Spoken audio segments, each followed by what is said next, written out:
good. Well, gosh, we're going to start. We're going to start 2 minutes early. That's fine. We're good. I think we've got the presenters that are here, so we'll get this on the road here. So we'll start off with the acknowledgement statement. The City of Lethbridge acknowledges that we're gathered on the lands of the Blackfoot people of the Canadian Plains and pays respect to the Blackfoot people past, present, and future while recognizing and respecting their cultural heritage, beliefs, and relationships to the land. The City of Lethbridge is also home to the Métis Nation of Alberta, Region 3. And Madam City Clerk, we can do a roll call. Yes, Mayor Hagan, will do. Councillor Campbell? Present. Councillor Carlson? Getting coffee. Councillor Croson? Present. Councillor Dodick? Here. Councillor Middleton Hope? Present. Councillor Palladino? Present. Acting Mayor Schmidt-Rempel? Here. Deputy Mayor Parker? And Mayor Hagan. Present. Thank you.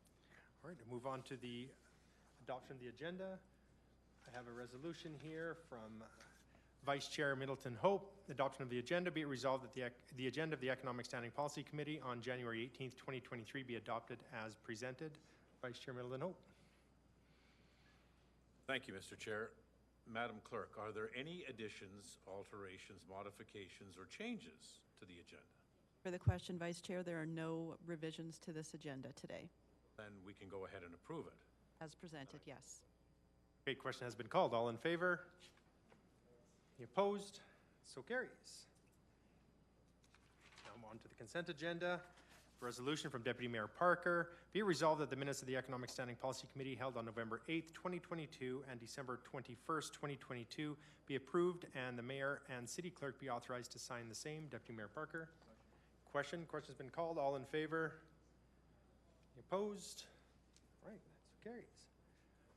Moving right along, we'll move to presentations, and I know we do have Mr. Hardy is online there. Mr. Hardy, President of the Lethbridge International Air Show Association regarding the Lethbridge International Air Show. So with that, Mr. Hardy, we'll turn the time over to yourself. And I do see you do have some members in the gallery from the air show as well. Is that correct? Yes. I thought, like, was it for this one? So thank you very much for being here. The time is yours, Mr. Hardy. Can you guys hear me? Yes. Good, okay. Well, first of all, I just want to say good afternoon and thank you to all of you, Mr. Mayor, councilors, committee members. Thank you for allowing us this time to come before you, and we appreciate the time. First thing I'm going to do, I'm just going to kind of move into the presentation. We're going to read our ask letter. We'll start with that. Basically, on behalf of the Board of Directors of the Lethbridge International Air Show Association, I would like to take the opportunity to say thank you for your support for our event in July of 2022.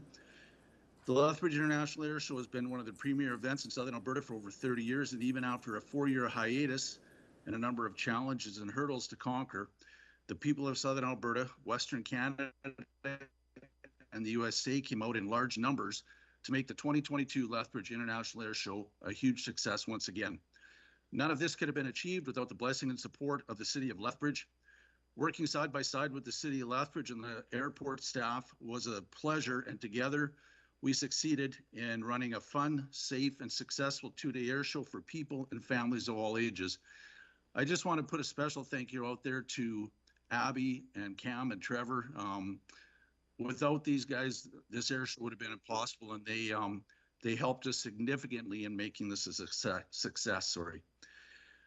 As we've decided to pursue going ahead with another Lethbridge International Air Show, July 29th and 30th of 2023, we would once again like to ask for your support. We understand that as in the past, the city normally sets aside $17,500 each fiscal year intended to support the air show. In 2024, the Royal Canadian Air Force will be celebrating 100 years. The Lethbridge International Air Show Association would like to do a 1-day event in 2024 at the Lethbridge Airport to celebrate and honor 100 years of the Royal Canadian Air Force. This event would be a static-only event in regards to aircraft, meaning wouldn't require special permits such as an SFOC from Transport Canada, etc. It'd just be a static display to honor the Royal Canadian Air Force. Having said that, the Lethbridge International Air Show Association would like to ask the City of Lethbridge support by funding us the $17,500 for the air show event in 2023 and hold the 17.5 allotted in 2024 for disbursement at a later date in support of an event celebrating the 100 years of RCAF in the summer of 2024. Once again, we appreciate your support and look forward to working with you guys in the future. Moving on from there, basically, it was a long 4 years being in hiatus. We did face some significant challenges, but the Lethbridge International Air Show Association, we assembled a board of ambitious, capable, and community-minded individuals that were completely prepared to step up and work together to make the air show a success. Some board members had many years of experience, while others were new to the air show scene. We invited on our board a number of new people that played a critical role in making the success of the air show. They were just, without them, we wouldn't have been as successful as we were. Board members heard on multiple occasions from sponsors and service providers that they were extremely happy to have the air show back. This tells us that the economic impact provided to the hotels, restaurants, fuel stations, convenience stores, car and equipment rental companies, and retail outlets was very positive. Something we're looking at doing moving forward is we're looking at doing a survey or other ways to accurately measure or gauge the actual real-time positive economic impact that the air show makes to the community. We want to find a way to actually gauge that so we know exactly what the impact is that we're making on the community as far as an economic point. Next page, challenges and hurdles. Our board faced some significant challenges and hurdles. Working with the city, we got through that stuff. We all banded together and worked through those challenges and hurdles. We held a large number of planning meetings, roundtables, event mock-ups, work days getting supplies and equipment ready. We had 110 days to get this show together. Once we received the blessing from the city, we had 110 days to get this show together. With less than a month to go prior to the air show, we were informed by ICAS, who is the governing body of all air shows in North America, that the airboss that we had contracted was not actually licensed to do Canadian air shows. Once again, our team banded together, and from finding out at 3 p.m. one afternoon of this situation by 10 o'clock that night, we had an agreement in principle with a new air boss that was certified to do our show. At the actual air show itself, the biggest obstacle we encountered was a major traffic tie-up coming into the air show on Saturday. A number of different things led to that. We saw what the problem was. We called an emergency meeting Saturday night with our traffic people, RCMP, any of the areas that were involved in this. We got a new game plan together, and by Sunday, we had absolutely no problem with the traffic whatsoever. Having said that, we've already had a number of meetings already planning for following years, 2023 and moving forward, a new game plan with that, which will help avoid that happening and hampering the air show in the future years. Next page, as far as volunteers and services, of course, those are all very critical. Next page, please. We did not have an abundance of volunteers for the 2022 air show. When you have 110 days to plan, it makes it kind of tough, but we did succeed for the most part. We managed to work through any of the major situations without any major incidents. Once again, that was with all of our areas and different people stepping up and stepping in to keep everything safe and successful. We have some new people and programs in place, a number of different board members stepping forward in different positions as far as volunteers, emergency services, et cetera, that we hope will solve some of the issues we had moving forward. We plan continually to work with the Lethbridge Airport staff, fire and EMS personnel, service providers, suppliers, and others to make the Lethbridge International Air Show one of Southern Alberta's premier events. Next page, please, attendance. We were quite pleased with the numbers in 2022. Next page, please. Our 2020 show, we saw an attendance in excess of 15,000 visitors over the weekend. This does not include the comp tickets that we gave out to sponsors, distributors, performers, et cetera, like that. Obviously, that would have increased that number significantly, and the economic impact that they would have made, not only to the air show, but to the surrounding businesses and the community, would have been quite significant as well. As far as digital marketing efforts, we did quite well there. I was very proud of our marketing team. Reached out and hit over 850,000 unique people across Southern Alberta. I would imagine into the northern United States as well. So our marketing team did very well. We're working on expanding that and growing that even more in the future. We've got some new approaches to that we're working on, and leaving that with Levi and his team. Next page, please. Every year they have the ICAST conference in Las Vegas. Gail Pontarello, the vice president, and myself, we went down to the ICAST conference. And as a result of some of the information gathered there at our participation in ICAST, we soon realized that we needed to have a show in 2023, as there would be limited assets in 2024. After the first day of attending there, we realized we had a bit of a situation if we would have moved forward or tried to move forward with 24. And from a business standpoint, as far as the air show goes, in order to keep this show front and foremost in performers and visitors' mind, we realized we needed and wanted to do a show in 23. Next page, please. Moving our show to odd number of years now and into the foreseeable future will prove to be very beneficial, as assets, both military and civilian, will be greater. We'll have a bigger window of opportunity in terms of visitors, since instead of competing with 7 or 8 other air shows, we will only compete with 2 or 3 others. We've been assured by both Canadian and U.S. military personnel that they will work with us to provide us with a considerable demo and static assets for a show in 23. One thing I should maybe point out here is one thing that we discovered is both the Canadian Armed Forces as well as the U.S. Armed Forces are in a critical man crunch stage. They're both struggling extremely harshly from a manpower shortage. Most of your military performances, so far as demonstration teams, they're cutting back their numbers of shows because they just don't have the manpower to support the shows that they've done in the past. We'll get into that a little bit further down the road. But that's part of the problem, is the manpower crisis within the military on both sides of the border is in a critical stage. And so to struggle to get enough teams to keep these demonstration teams going is a little tough right now, and they're trying to work through that. Having said that, some of you may remember Anna Serbanenko, the aerial performer from the Ukraine last year. We're inviting her back. She actually redesigned her performance to honor the Ukraine, and we all know what's going on over there. We've invited her back because of some of the struggles last year and the short notice. She wasn't able to completely honor the Ukraine the way she normally does in her shows at our show last year, but we're planning on inviting her back and asking her to do that in upcoming shows. We've actually seen videos of it, and it's quite remarkable, so we're looking forward to that.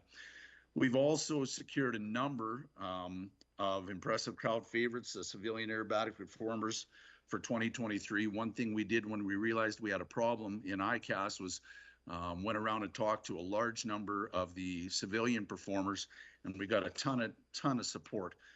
If we go to the next page, please. What you're seeing right here is a number of the different performers that we've talked to already. Top left there, Rich Perkins, one of the few guys that's licensed and allowed to perform at 300 mile an hour at the 500-foot line. Usually that's a jet team performance at the 1,500-foot line. We're working on getting him into the show. The mini jet show guy, right below him, another, excuse me, a jet show right on the 500-foot line. It's obviously everything he does is right in the show box. In layman's terms, basically that's right in front of the crowd. Excuse me, please. Brad and John, amazing performers. They each do an individual performance. And excuse me for 1 second, please.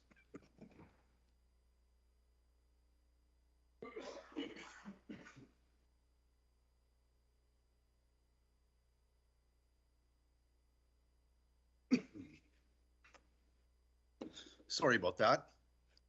They each do an individual performance and then they do a performance together. So, and over the next number of pages, just a number of the different performers that we have invited and talked to. I apologize. I think I got dry throat here. Having said that, we are looking forward to doing an RCAF dedication show in 2024. We, excuse me. If we could go to the next page, please.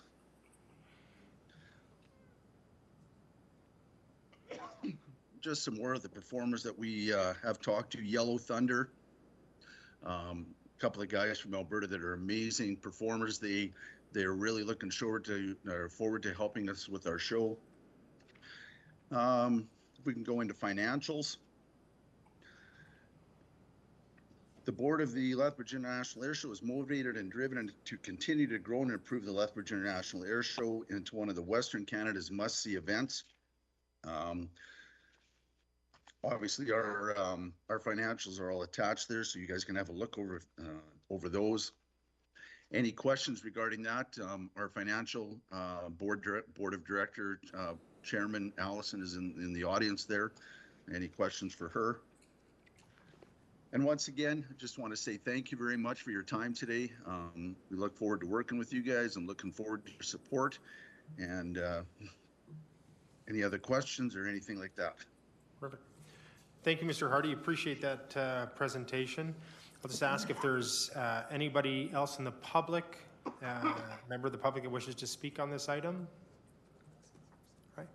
Seeing none, we'll turn the time over to questions from City Council. So, Councillor Campbell. Thank you, Your Worship. Mr. Hardy, I hope you're okay. I don't know what happened there, Mark. You know me better than that.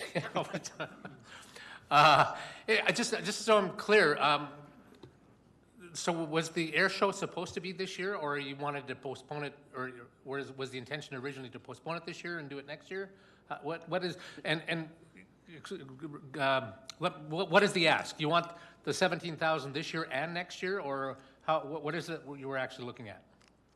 So a number of years ago, Mark, and to the rest of the council there, we were actually encouraged by the Air Force or by the Armed Forces to go to every other year.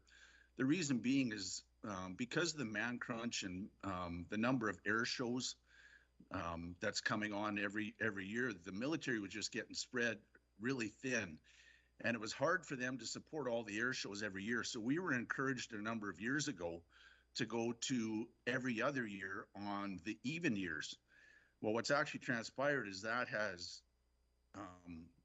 there's so many air shows now, and most of the military bases are having their shows on the even years. So what we found out when we went to Las Vegas was that if we tried to have a show in 24 to commemorate the 100 years of the RCAF, we would get absolutely no military support because all the military support is going to be in the big bases, Trenton, Moose Jaw, Cold Lake, Nanaimo, Comox, all of those. So our air show was supposed to be going every other year. Up until Las Vegas, we were planning on not having a show until 24. Once we found out the struggle we were going to have going in 24 in Las Vegas, we sat down and realized that as far as a business decision or from a business standpoint for the benefit of the air show and the community, we needed to do a show in 23 and do an actual air show every other year in the odd years. In 2024, what we want to do, because it's the 100th anniversary of the Royal Canadian Air Force, we just want to do something to recognize them. We're not going to do an actual full-scale air show. We'd like to do just a static show where we'd have a static line. We'd bring in some older aircraft. Of course, that's, you know, this is what we're talking about, Mark. It's we don't have a real hard image of that yet, but that's the proposal. Air show every other year on the odd years, and just because it's the 100 years of the RCAF in 24, just something to recognize our military. So just so I'm clear, so the ask today is you're going to switch to odd years, and each year on those odd years you want, because we have set, and correct me if I'm wrong, Mr. Matthews, that was 17,000 to set aside every other year or for every air show? Through the chair to Councillor Campbell, every year inside the operating budget, we have 17,500 allocated as a grant amount to the Lethbridge International Air Show. So just one time? Well, we So have it. Mark, Sorry, we what have. we were asking, Mark, is normally in the past, like last year, you guys gave us $35,000. Right. Because that's what, there's 17.5 every year. Okay. And because we were only doing it every other year, we were asking, you gave us the 35,000. Because we want to do a full-scale air show in 23 and then do a commemorative to the RCF in 24, what we'd actually like is just to have the 17.5 for this year. And if you guys could hold the other 17.5 for 24. Oh, okay, so that's it. So but we've got the money available for that, correct, Mr. Matthews? That is correct. Okay, all Because right, going forward has always Yes. been at 17.5 right, each year. exactly. so- I just was not clear what you're actually asking today, just, that's all. So now I got it, thank you. Change of that trend because it seems that everyone is in that same Exactly. year. Councillor Carlson. Thank you, Mayor Hicken. Thank you, Mr. Hardy, and everyone in attendance for the information and the update and all the work that went into doing the air show. It was fabulous. My question tags on to Councillor Campbell's question, because the way that we sort of organized our budget was to put 17,500 away each year, so that every 2 years when the air show happens, there's the 35,000. If we disperse the 17.5 this year, are you looking for the 17.5 next year, or would that be held to go to make the $35,000 for 2025? Like I'm trying to make it work in my head, because we budgeted a certain amount each year to provide an air show every 2 years, or sorry, a grant to the air show every 2 years. But if this year you come and ask to do it, we don't have enough money in the budget, I'm thinking, Mr. Matthews, to do it to do it 2 years in a row and then continue with the 35,000. If I could jump in there, Thank you.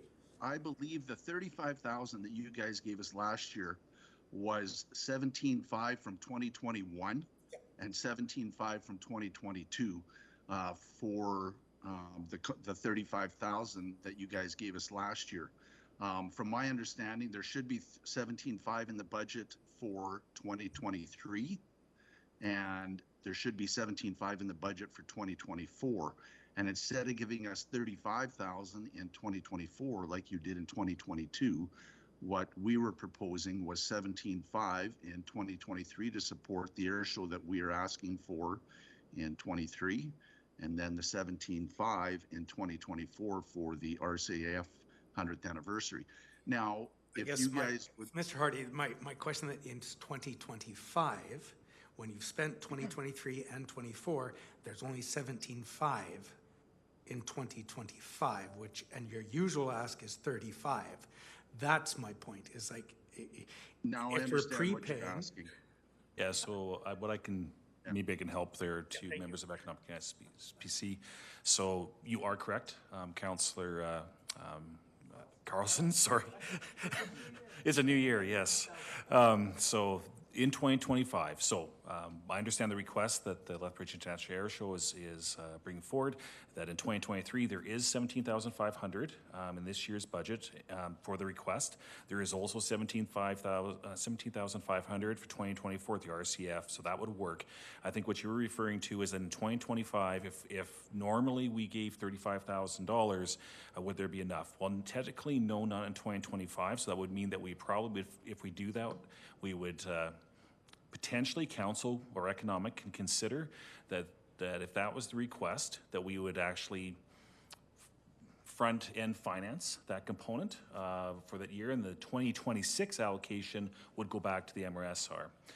So I'm thinking it would come from the MRSR or a funding source like that, and the next year's allocation would go back to offset that. We would correct, if the cycle changes, we would correct that then in the next budget cycle of how we do it.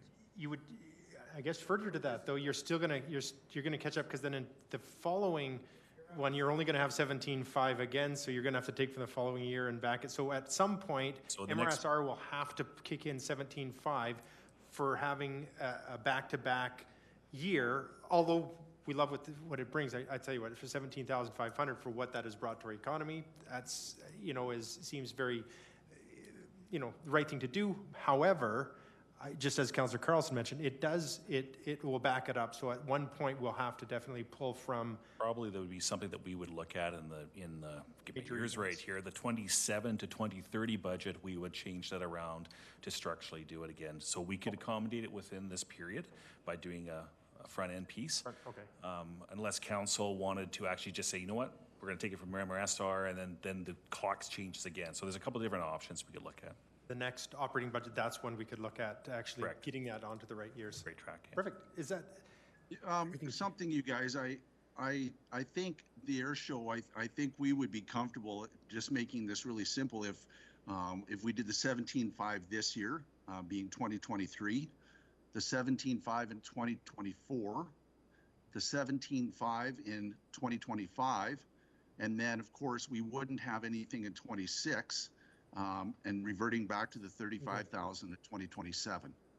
okay, so 17.5 and if, for those 3 years, because with income, okay, and that's something we could look at definitely in the future for those years, but yeah. And thank you for that. My second question was, in your income statement, the grant funding is, the only grant funding you got was from the City of Lethbridge, the $35,000? Because I know we had, I think it was the Lethbridge Lodging in here recently, talking about their funding of different projects. I thought the air show was one of them. Do they not provide any grant funding? I know they did at one point. Our financial officers in the audience there, Allison, I'll let Allison answer that question, please. Okay, thank you.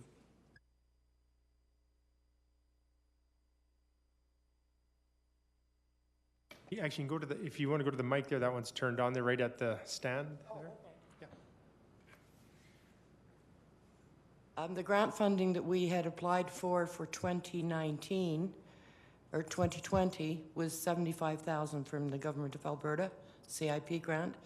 With the pandemic, we weren't able, of course, to have an air show, so they allowed us to hold that $75,000 until 2022.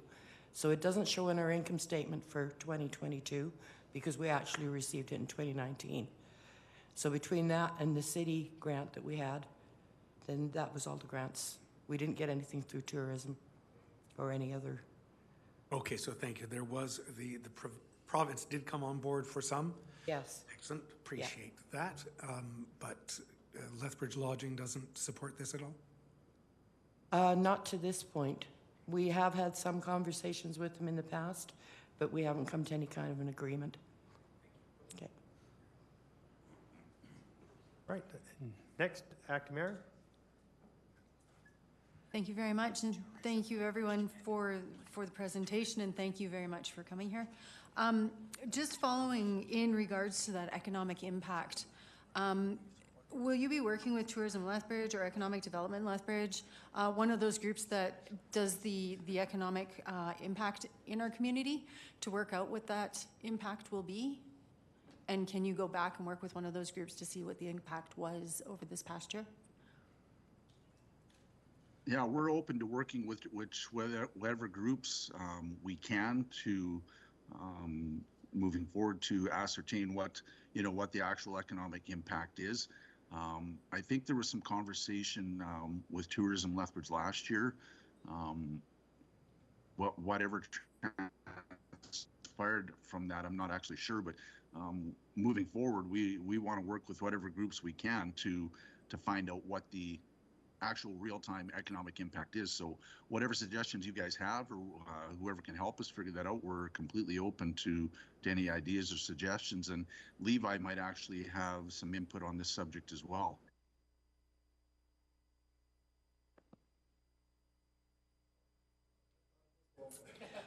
Those are two groups you can consider working with who can help you out with that economic impact determination. Thank you. All right. I see no further questions. Yeah, if you come up to the mic and state your name, please. Hi, it's Barry Littlemore. Actually, my dad was here training in the Second World War in the RAF, and I was just curious with the commemorative side of what you're talking about. I missed some of the original part of the PowerPoint presentation, but does that reflect the rich history of what was done in this area as far as training going forward to teach our, I guess, the next generation what has been going on? If it's something, if you want to submit the questions, it's a presentation that you Okay. could do, and then council could ask questions, but I'm not sure if. I was just we're curious gonna about be that prepared for it. commemorative side that he was talking about. And if that's something that Mr. Hardy do you have an answer to that? And not that you may not be prepared for that. Yeah, I don't have a problem whatsoever answering that. The whole, because of the 100th anniversary of the RCAF in 2024, we just want to do something to commemorate the military. What, the hard outline of that we don't have in place yet. We know what's happening. We want to do something. Of course, anything we do is going to involve any of the history of the local history regarding the RCAF and any military involvement. And we've got to work to, get through this air show. But we're going to be looking to the community for any sort of information or ideas of what we can do to celebrate and recognize the 100th anniversary. So in answer to your question, I simply, yes, I'm sure it will involve lots of rich local history, as you put it. Thank you, Barry. And I'm sure you can get your last name just for the minutes. It's Barry Littlemore. Littlemore. Thank you very much, Barry. One Appreciate word. your question. Thank you. All right, with that, I have no further questions. So thank you very much to presenter Mr. Hardy, and for those that were here to answer any of the questions. And we will move on to a debate. I'll read the resolution first. Oh, right in front of me here. Lethbridge International Air Show 5.1, moved by Councillor Campbell. Be it resolved, the Economic Standing Policy Committee recommend that Council, number one, allocate funding of $17,500 from 2023 operating budget for an air show event in 2023, and commit $17,500 from the 2024 operating budget for the 100 years of Royal Canadian Air Force 2024 celebration. Open it up. We've had questions, but is there any debate? If you want to open debate to Councillor Campbell? Well, I'll just save it for if there's any other questions, and anybody else, I'll finish it. If there's any other debate. I see no further debate, but I will offer my support to this, as I believe it is understanding that the years that we're falling on here, we seem to be losing some of the show that appeal that we used to once have. And so hopefully with this change, that will adjust that accordingly. So I would definitely support this initiative. Well, I just want to thank Mr. Hardy and the staff and his group for bringing this forward. And we've had a real history of success with the International Air Show. It's been an amazing part of the city on a used to be annual basis, but now with the way things are, and committing that 17.5 for 2024 for the Royal Canadian Air Force, it just makes all the sense in the world. We do have a rich history of the Air Force here in Lethbridge, so I would ask for my colleagues' support on this. Question's been called. All in favor? Any opposed? That carries unanimously. Thank you. Thank you. We appreciate your guys' support. Next, we'll move on. The next presentation is from Mr. Gallucci, General Manager from NMAX Center, regarding the citywide sponsorship program policy. Mr. Gallucci.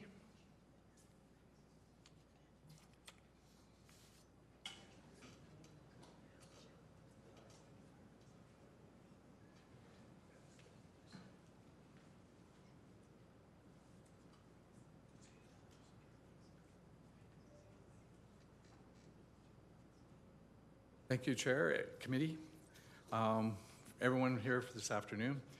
The NMAX Center has worked on a number of different initiatives to reduce its tax support. The citywide sponsorship program is one of those key projects introduced in the spring of 2022, with a formal summary presented September 28th, which was then recommended by this committee to be forwarded as a new initiative to the 2023-2026 budget. That new initiative, C10, the citywide sponsorship program, was approved by council in November of last year with the passing of the 4-year budget.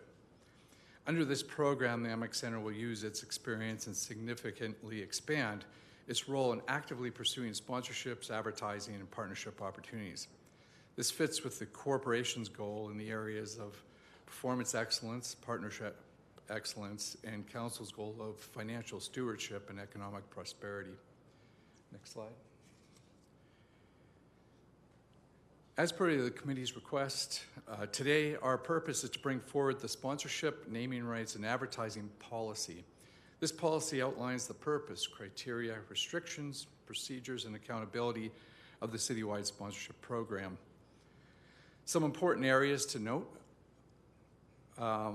with this sponsorship policy are the following.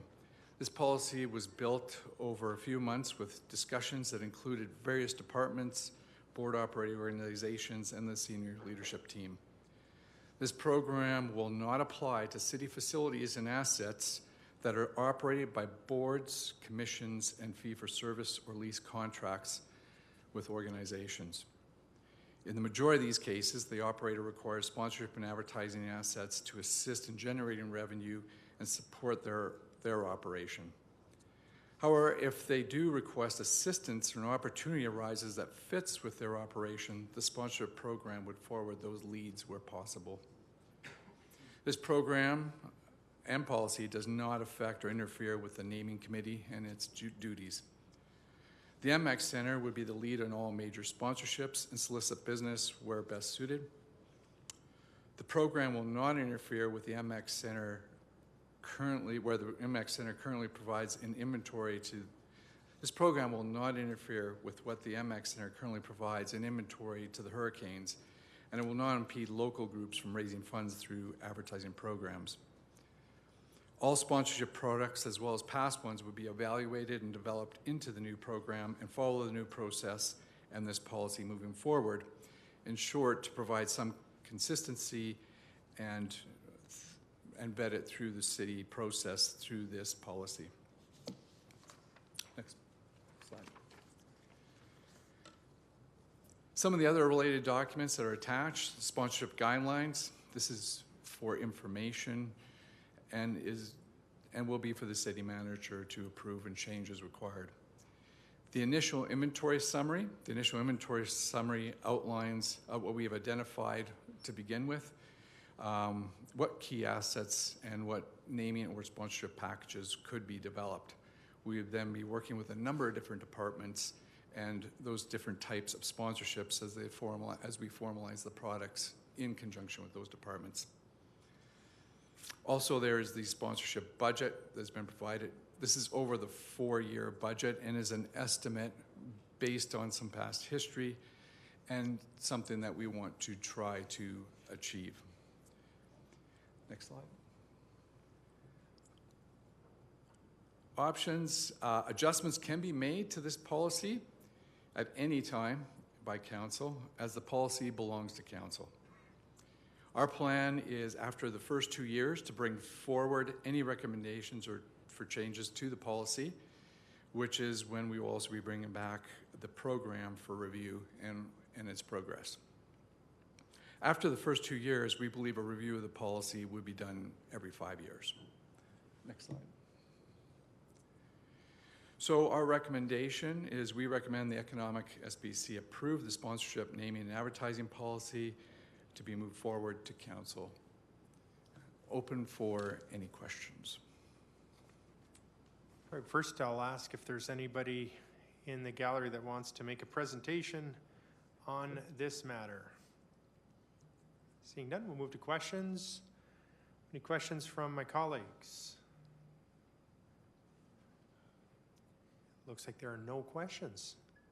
Oh, Councillor Carlson. All right, thank you, Marigan. Just briefly, I know we did, there was a lot of discussions with community groups, fee-for-service providers, et cetera, that went into the development of this. What was there, were there any concerns raised? I know when reading the policy, it seems like we're trying to stay out of their territory, et cetera. Were there any other concerns raised about possible impacts on our not-for-profit sector? If the city's going after sponsorship, et cetera, it may still impact them. I'm just wondering what their comments were. Yeah, their comments were they were pretty happy that that this would not apply to them. So as long as they were able to continue with pursuing their areas and their sponsorships, they didn't really go beyond that too much. But this was one of the main things, as long as they could continue to do what they did. Thank you for that. And the budget for this we did set aside in our operating budget. But when I read through the policy, it seemed like there could possibly be some cost savings throughout other departments in the city that are currently doing this work, advertising, et cetera, et cetera, et cetera. Is there any thought that there will be any cost savings? We believe that there could be some cost savings, especially as we start to roll out different packages and different naming and different utilizing different suppliers. So what we could do is then have probably one supplier that could really provide more products and by sheer volume reduce costs for other venues and other departments as well. So in the expense side, we do think there will be some savings. I'm thinking most of it was, I guess, not even cost savings, but capacity built or capacity increasing. If different departments are already doing this, because I noticed there was a section about advertising. And so if a department was currently selling advertising in a publication or whatever they did, they'll no longer be doing that, or did I misread that? There isn't very much of that. They will do it if it's under $10,000. They'll continue to do that. We'll just make sure it's not part of what we are taking on or considering part of inventory. So those small amounts they would, but most departments we talk to do not have the capacity, and we're somewhat excited, but that we could have someone focus on it and bring different things forward that could generate additional revenues or provide programming. Thank you. I noticed that we used to sell advertising on the dog bag dispensers and for picking up the poop. Yes. Yeah, picking up the dog poop bags. We used to sell advertising on those. Was that something that is now taken over by the NMAX, or would I think it was the animal shelter that used to do it. I'm not sure. Yeah, so if it belonged to the, I'm not aware of that one specifically, but if it belonged to the animal shelter, we would more than likely leave that one alone because that would probably be dollars that they want. Our focus is really on the larger dollars initially and on areas that aren't being utilized. And then we will then move further and further into areas that would be probably a little bit more to the smaller ones, but our goal is to conquer the first ones, the big ones first. Thank you. Thank you, Councilor Carlson. Acting Mayor Schmidt-Rempel. Thank you very much, Mr. Glucci, and thank you for doing the work on this and bringing it back to us. Just in taking a look at the budget estimates, under your expenses, you've got the term position, but then you've also got $3,000 a year for travel. What kind of travel are you anticipating with this position? The travel would be probably around Calgary, Edmonton, those types of cities. In some cases, that may be the odd time Winnipeg if it's a large enough sponsorship proposal that requires visiting a head office.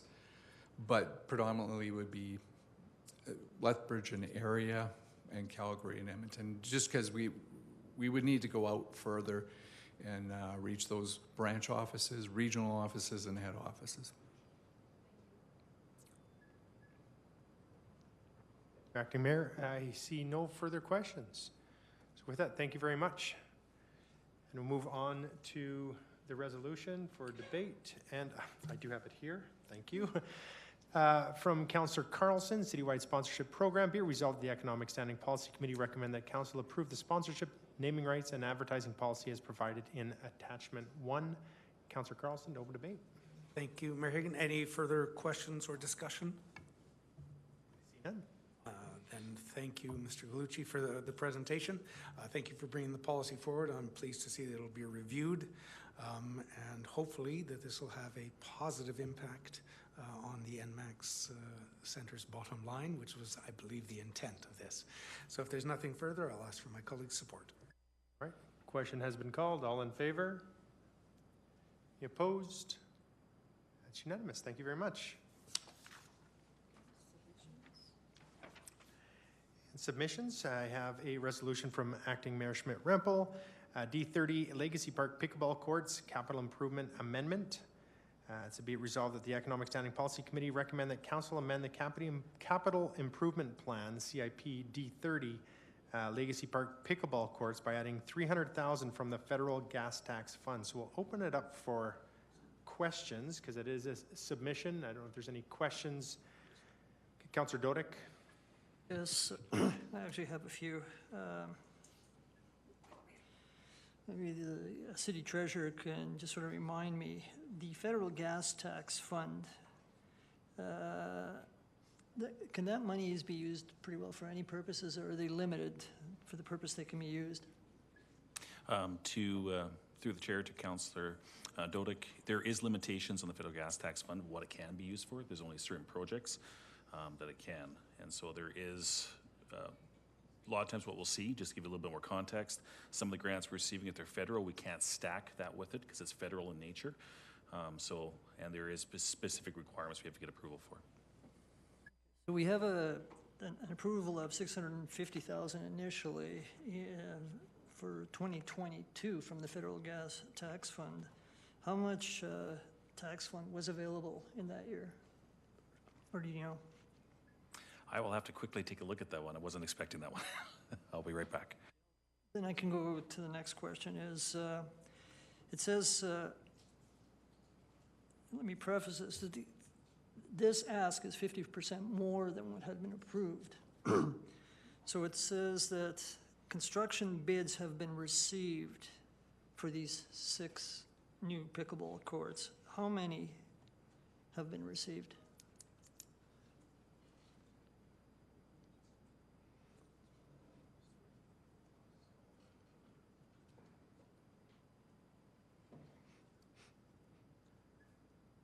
Thank you for the question, Councillor Dodick. I believe there's 3 bids that were received for this project.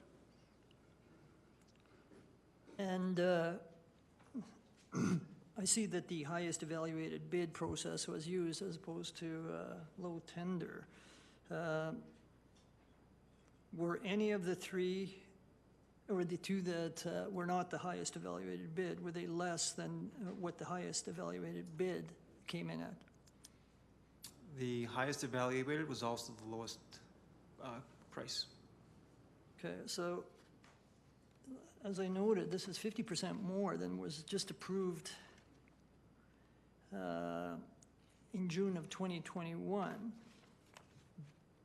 Obviously, taking $300,000 from the federal gas tax fund for this project will mean that some other project will not have $300,000 available. Other than the fact that it might delay the project, what would be the downside of waiting a year and sending out another request for proposal with the view of seeing whether it could be at least closer than 60 or 50, closer to what had been initially anticipated versus the extra 50% that we're now being asked to fund? Through the chair to Councillor Dodick, I'm not sure if waiting would offer a reduction in prices later on. I don't know. I can't speculate that. Okay. Those are my questions for now. I'll just jump out of the queue. Thank you, Councillor Dodick. Councillor Palladino. Thank you, Mr. Chairman, or Mr. Mayor. My question is on the same line as Councillor Dodick's. A reduction in scope is option number 2. And in there, I read, a reduction in scope could result in the courts not being used to the full extent.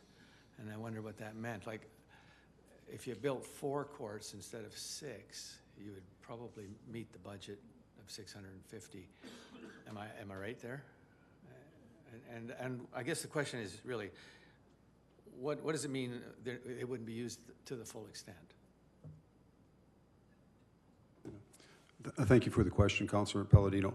What the meaning for that in the document, if we decided to cut back on certain aspects of the project, whether it be wind screening or playing surface, et cetera, or a number of courts, it may not meet the intent or the requirement of the club in order to be able to host those events. Now, if we took away wind screening, for example, one of the biggest concerns we hear out in that location is the wind. And so the current ones are not being used right now to their full extent because of the wind problem. And the surfacing issue, if we took that away, they would not be able to host those major events that we are hoping to host because of the surface. That's what we mean by saying that if we cut back in scope, they may not meet the intent. You do offer an option number 2 that you would reduce the scope of the project. So how could you reduce the scope if you're not going to asphalt or wind screening, or what's available to cut? Well, there is the option of reducing the scope of it, but again, the impact of reducing the scope would mean that they may not be used to the full extent, or they may not meet the requirement. Okay. I can clarify. We'd still have courts to be able to play it on, but they wouldn't meet the full intent or the full requirement of the group. So I can just clarify your question, Councillor Palladino. So we went to market was to build 6 new courts and also retrofit parts of the existing courts. So when we say reduce the scope, we would eliminate any work on the existing courts and just build the 6 new ones. Okay, so if you didn't do that, how much of the $300,000 ask could be reduced? What could it be reduced to? So based on the submissions we received, if we stick to the construction of the 6 new courts, we are currently within budget. Now, however, because we have to rescope this whole package, we have to go back to market again and might see different prices come back. That's the risk we run again. Okay, yeah, thanks. Just to confirm then, and I had made a note here, if we reduce from 6 to 4 or from keeping at 6 and not doing the refinishing or whatever work was done on the others, that scope change is drastic enough where we would have to retender that. Of course, we wouldn't be able to just remove that component of the bid out. So to retender, and the concern is it possibly could come in even higher. But there could also be the other side that maybe there's more out there as we're seeing building and any construction really drop here these last few months. So it could be a possibility, but it's just crystal ball. You don't have one? Nope. No crystal ball. I will not speculate on that. No, it's very volatile. Yes. Construction right now, so it's really hard to speculate on that. Thank you. Councillor Carlson? Thank you, Mayor Hagan. Thank you for the information contained here. There's no actual revenue generated from these courts at all to offset some of the costs? Just so I know that there are groups in town who generate quite a bit of revenue from pickleball because it's very popular. And so I guess that was my thought was, is there any way of generating revenue? At this time, Councillor Carlson, there is no revenue generated from a rental perspective on these courts. Now, is that something we could consider in the future? Sure, we could through discussions with them. But right now, the way the agreement is set up and the usage is set up, the club would maintain these. They would use them. They would be open to a certain extent to public usage, certain numbers of them for drop-in, et cetera. But there is no planned revenue at this time. Thank you. Councillor Dodick?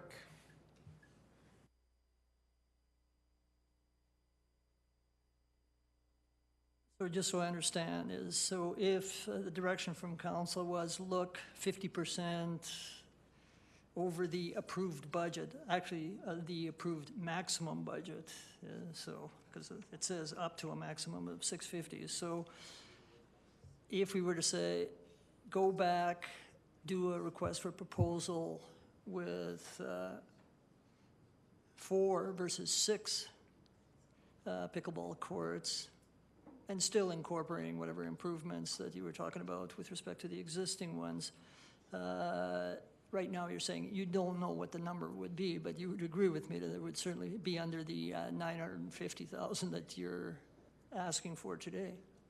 Yeah, that's fair to say. Yep. Thank you. Councillor Middleton Hope. The lob ball for Mr. Richter. So by not retrofitting or modifying the existing courts, those courts are currently used for tennis, is that correct? No, they are not. They are pickleball courts. So they are existing pickleball courts, and what condition are they in that would require any kind of modification? Yeah, thanks for the question, Councillor Middleton Hope. So the existing courts right now do not have the proper surfacing that the pickleball club is requesting. As of right now, it's just an asphalt surface. So we'd have to do some work to put this plexi paved surface on, which is the proper surfacing for pickleball. And then to install proper wind fencing, we actually have to replace the existing fence with structurally sound fence poles that would support wind screening. So with the emergence of this new quote-unquote sport in our community, at the end of the day, what impact would there be in terms of not resurfacing their playing field? I mean, they're going to continue to play pickleball on the existing courts without having this advanced surfacing done. Is that not correct?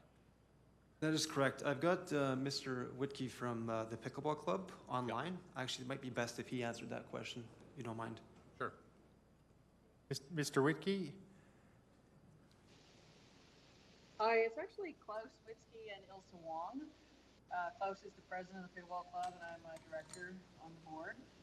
In answer to your questions, the courts right now are not actually very well used at all because the surface is not conducive to pickleball play, and the wind screens don't allow us to play in anything higher than a 10-kilometer-an-hour wind. So the functionality of the courts right now is actually quite low. Okay. Councillor Middleton Hope. The question in terms of the actual use, is the court itself actually used in the play? Does the ball actually come down to the surface? And therefore it's actually an integral part of the activity as opposed to hitting the ball before it actually comes down to the court? Just trying to get a sense of, I'm just trying to get a sense of the necessity for upgrading the surface of the court. Okay, thank you for the question. So yes, the surface is integral to the sport where the ball must bounce actually on the first 2 hits. And so the first 2 points of contact for starting play in pickleball actually have to hit the ground. So the surface right now, because of the type of ball that we use, it's not conducive to very good bounces and proper bounces for the sport. The second piece to that is that the surface itself is really hard on the body. It's slippery, first of all, and so it can lead to, and it does lead to lots of falls and slips. And in the long run, it also it has very high wear and tear on the body itself. Thank you very much for that edification. And I'm going to have to take Councillor Middleton Hope out for a game of pickleball because I think I can actually beat someone now then. All right. Councillor Dodick. Okay. Well, this question sort of follows up on Councillor Middleton Hope's question. Did I understand correctly that the 6 additional courts that would meet the standards of the pickleball club could actually be built for the $650,000 on the budget? So the answer, you're nodding, so the answer is yes. Correct, yeah. Okay. So based on the comments that the current courts aren't receiving the play to the extent that maybe was hoped for, anticipated, or whatever, do you see, what problems would you foresee if you actually went out, built the 6 courts to the standards of the pickleball club as noted in the resolution for the up to $650,000, and then having had a chance to examine the usage of the 6 courts, then come back to council and say, look, we're getting a lot of use on these 6 additional ones. We would like some additional money to do the upgrade with respect to the existing 6 pickleball courts that might not be seeing the same use that the new ones would. Through the chair to Councillor Dodek, I'd actually like maybe Robin Harper or Ilsa Wong to speak to the overall intent of this CIP project, as they were the ones that started this project a couple years ago. Well, I understand that, but that was up to 650. That's why these questions are here. So my question is really quite simple. Build the 6 new ones, see what sort of usage they're getting. We're within budget. After that, depending on what's happening, come back and modify the existing ones to the standards of these new ones. Thank you for the question, Councillor Dodek, and I will, after I respond, I will invite either Mr. Witzke or Ms. Wong to comment. The original intent of the additional 6 was to capture the growth and the growth and I'm total loss for words. The growth of the sport, and the intent was to have 12 pickleball courts in play that were consistent in order to be able to host those large events and tournaments that are really the current aspect of the sport, where I think Claus and Ilsa are actually on the road right now to go to one of those events as we speak. So Claus or Ilsa, I'll invite you to comment on that as well. Thanks, Robin. Yeah, I think, you know, we have over probably 200 members in Lethbridge alone and over 400 in Southern Alberta. So 6 courts on a daily basis is probably not sufficient to meet the needs of not only the club members, but also open play. We're looking to start a very vibrant junior program this year as well, which will need some court time.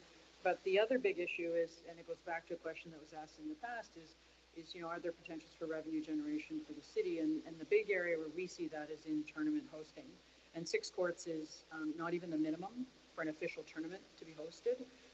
And if we want to host a provincial or a Western Regionals or even Nationals, then 6 will be completely insufficient. We need a minimum of 12, and in some cases 20.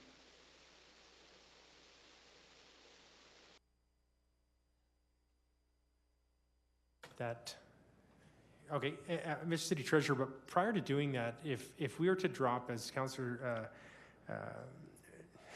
you over there, Councillor Dodek, Councillor Dodek had mentioned, so it's budget, but it still would need to be rescoped, correct me if I'm wrong, because this was inclusive of repairing the previous 6 courts, and so it would have to go back out, be rescoped again, where pricing could change. You couldn't take and just do the 6 right now, because part of the RFQ that went out would include the resurfacing or whatever that work was to bring them up to where they would need to be playable. So is that fair to say, I guess, to our city treasurer or city manager, who can answer that question? So, to your worship, in regards to that, I would think that would change, a significant change in scope. I would definitely need to talk to Mr. Castor and our purchasing managers to evaluate that, but I would think that would be correct. We have to be careful on the procurement side that we bid for a certain amount of work, and they've provided a bid based on that, and anything different than that, we'd probably have to go back. And I do see that you're in the queue here, so you can continue with, I guess, probably an answer that you had in queue. Yes. So one thing I just want to bring back, Councillor Dodek had asked a question in regards to how much in 2022 the federal gas tax amount was. It was $6,081,405 was our allocation for 2022. what we're looking at here for the funding amount, if council remembers back in 2021, when this was done, there was still a remaining amount of CIP dollars that weren't allocated. A portion of those dollars were federal gas tax funds, and of approximately $580 or $583,000 is unallocated. So that would be taking from that unallocated pot. So it wouldn't be taking necessarily from another project. Currently, it would be taking from a project that may come up or future use that council would use those funds for. That's right, because it could be for another project.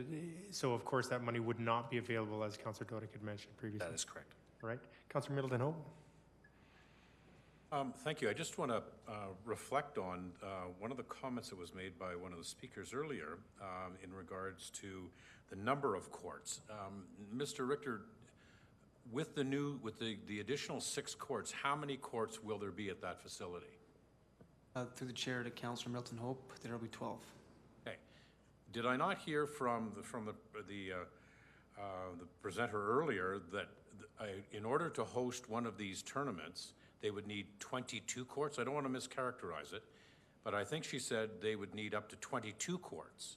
That leaves us a substantial gap no matter what we do. Is that correct? Ilsa on the line? Yes, I am. Sorry, Ilsa, you go ahead. Okay, thanks, Robin. No, I did not say 22. I apologize if that was how it sounded.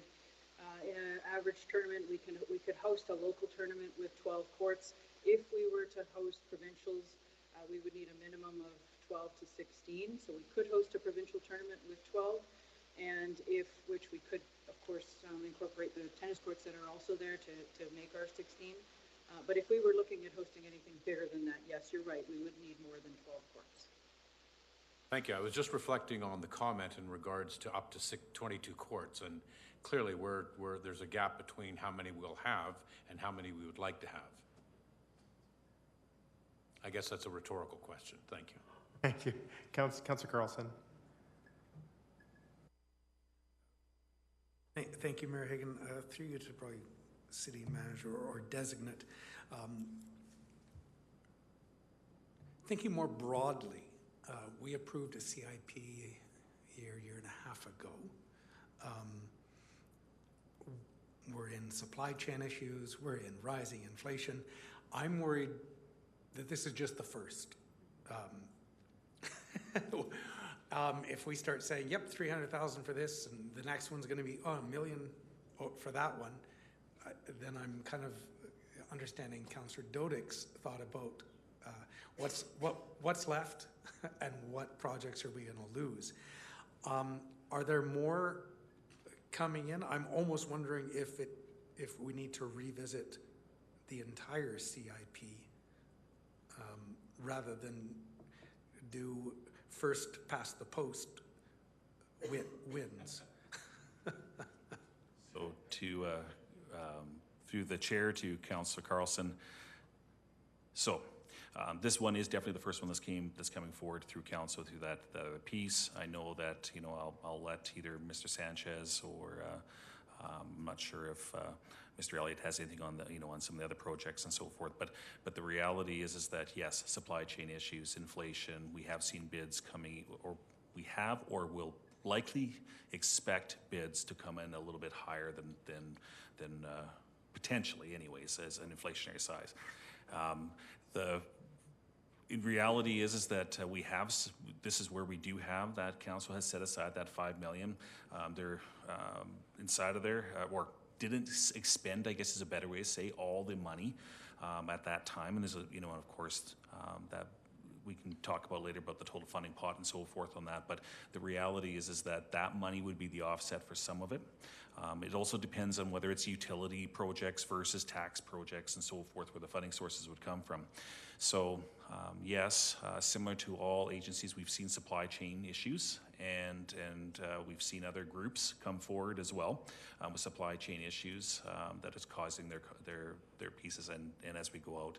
So it is true that I think that we, the possibility will come. It will be hard.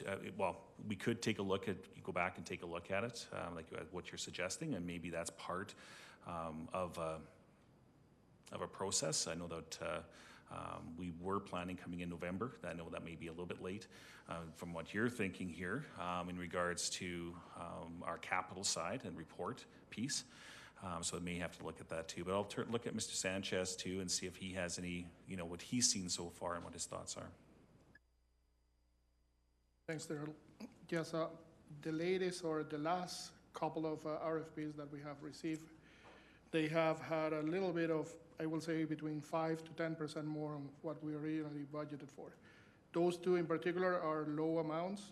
We're talking about $50,000, so it's not a big problem for those, and they were part of the operating budget, so it's part of the contingency that we typically use for CIPs. But with that being said, as Mr. Matthews mentioned before, we have a couple of projects that are going to be out for tender recently, and there is one that is in the process right now. That will be a good indication for us to see how far are we from those. And I'm talking on some CIPs that are over $1 million. In some cases, when they are utility funded, then again, there are other ways by the reserve or different methods that we have to analyze those or even review the project scope, which again, those are the options that were presented today that Mr. Richter presented. We have option 1 or 2, and at the end of the day, we need to look at the big picture. Something else I want to mention is that sometimes when we do a part of the project, there are some benefits of doing the whole thing at the same time, mobilization, demobilization, having a contractor. But again, we need to look at all the options, and if the best option is to reduce the scope, we are more than happy to go that way. And thank you. And it was, I guess, part of the thinking that I heard earlier from Councillor Dodic was is there a problem with just option 3 is pause the project and see? We know that inflationary costs are starting to come down. Some actions by the feds are having some positive effects. Was there any thought given to those types of items for not just this, but all of our CIP projects, and say, yeah, right now when everything is at the top of the market, may not be the best time to move forward. Maybe 6 months, 9 months, a year from now, there could be some relief. I'm just wondering if that was a discussion. Councillor Carlson, just further to, or thank you for the question, but just one other comment in regards to Mr. Matthews' comment about projects coming in and what we're seeing. Rec and Culture is actually working on a multi-million-dollar project right now, and our Class D estimate so far is 30% over budget. So that's, again, it's, we're seeing that significant impact on these projects. In regards to your question about pausing, it's actually not something that we have discussed or talked about. But if that is the direction, then we will look at that. And thank you, and Mr. City Treasurer. The only thing we'd also have to consider it, council would have to consider in that, we'll have to come back and take a look at grant amounts, because some of these have grant amounts, they have timelines on grants. So there's a number of complexities on the reason why we proceed in a certain way for capital projects because of the commitments we have. A question I guess I would have is and it kind of follows through with what Councillor Carlson had his question was, this is one of possible many. Who, so is it our team that first of all reaches out and comes up with a number to budget, because it actually it doesn't go out for RFQ at that time? So our team is who comes up with, okay, here's what we want to ask for in the budget, and then if that's approved, we'll go out. It is still our team that does that, and the concerning part, and I trust our team, and I think they're doing great work, and this isn't anything that's ill stated, but we've seen that 30% more, and this is concerning to me, and I'm sure it is to council, that if this is one of a budget that was just approved of many, it's concerning. The only thing I will say with that is that seeing, watching the national news, is that they feel that it has peaked, and so that with the next 4, 5, 6 months, it's that inflation rate will come down, and construction has slowed down dramatically too, so there's going to be more people out there to do work. Is this fair to say, have you looked at some of these? And I know that the pausing thing, we've already heard that, but is there any other options that have been looked at so that we are not, at each one of these economic SBCs, these don't become a norm? I'm not sure who can answer that. Mr. City Manager is designate. So, Your Worship, I'll start, and then might get Mr. Sanchez, as we unpack the question here on it. So, a couple different things on this. First off, just in regards to taking a look at overall inflationary side, there's no question that, as we look through the original CIP back in 2021, it's similar to everything else, nobody anticipated the amount of inflationary pressure that would be going on, similar to our operating budget. So, and I can, and Mr. Sanchez can talk a little bit about the process and how we do that. But going into inflation and de-inflation components, so yes, so the inflation may go down. That just means unless it goes into negative territory, prices may not go down. So once they go up and wage rates, say, for example, wage rates go up, the pricing mix that goes into those as well. So where de-inflation or comes into play is when you get into a recession side. And here again, there's talk and so forth on that and so forth and how things would happen. So it's hard to say right now. It goes back to that crystal ball component of what's happening. And even what we're seeing from analysts and so forth in economics, whether we're having a minor recession, a major recession, nobody knows kind of where it is right now. So that's one piece of it there, but I'll turn over to Mr. Sanchez to talk about the component you'd asked in regards to how do we do this and how do this costing piece happens when we get to the initial piece, regardless even on the normal inflationary years that we have. Just to explain a little bit the process on how do we do the CIP. When we started this CIP cycle was probably late 2020. 2021, we typically do the approval a year before the CIP is in place, and we hire consultants. These are engineering firms that they do Class D, Class C, depending on the type of project that we're doing, estimate, and this was the estimate back in the day. It's not, for the most part, it's not city staff doing those. We hire people that have the best practice, the knowledge, even companies that they do assessment in different type of projects, and that's what drive this number that we put into the CIP. On top of that, we also work with different stakeholders to determine their needs and the estimates that we have in terms of contingency. Contingency typically is between 10%, 5 to 10%, in some cases up to 15, depending on the project. But that's how we budgeted it for. We also, what we have seen or we have been hearing from different suppliers is that even though some elements have gone down, steel prices and other, and I was talking to Councilor Mildenhoff about it, there is also a supply chain issue right now that is what is driving the costs up. It's not that the materials are necessarily more expensive, but you cannot get the material. I'm gonna use an example, the organics facility.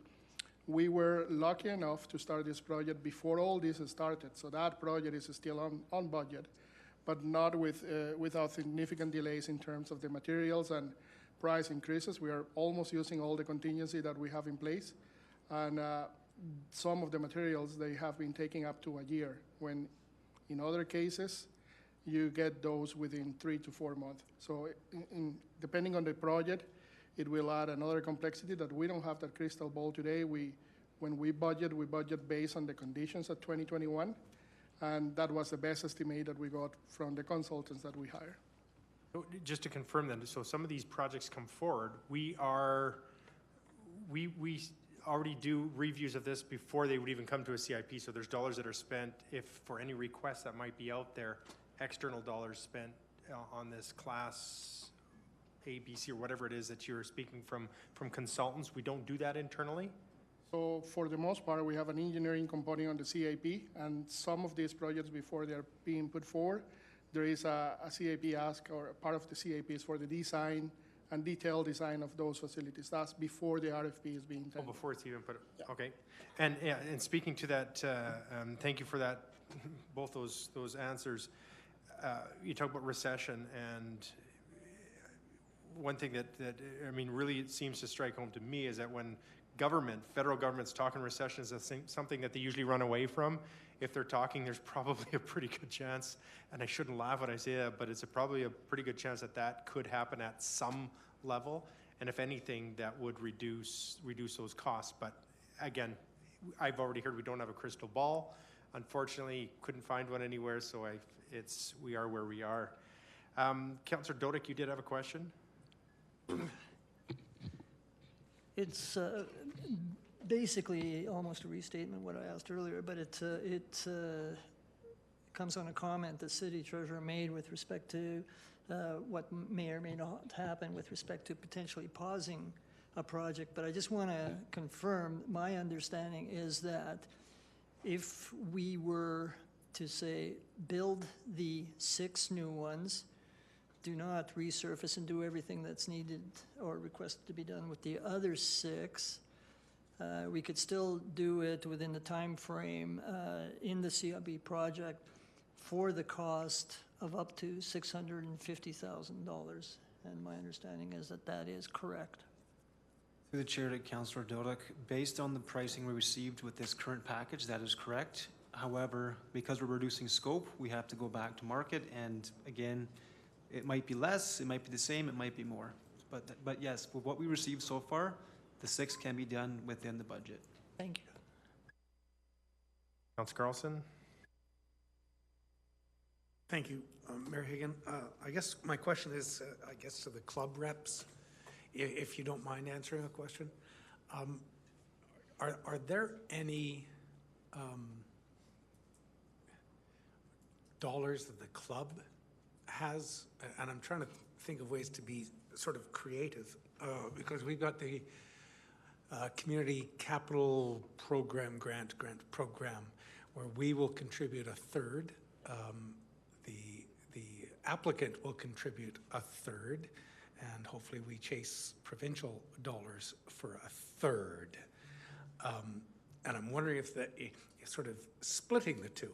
Say, yep, continue with the $650,000 CIP for the 12 brand new courts, but concurrently, we'll also go the CCPG route, and we'll pony up a third and get the club to pony up a third that they could pay back through memberships or whatever, and then the province contributes a third. There's the $300,000, but it's only $100,000. I'm trying to get creative here and wonder if that's an option that could be explored, or if I'm just making stuff up and shooting from the hip. But Thank you for the question, Councillor Carlson. It is an option to explore for sure. One of the difficulties we've seen in the last couple of years is that organizations that have applied for provincial funding through the CFEP program have been largely unsuccessful. So there is a question of whether another application would be successful. It's been extremely difficult for groups to access any of that provincial funding.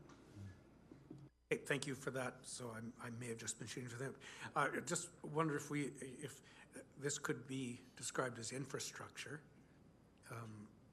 The Minister of Infrastructure lives around here. Just getting creative. Right, I see no further questions. So with that, we'll open up for debate. So.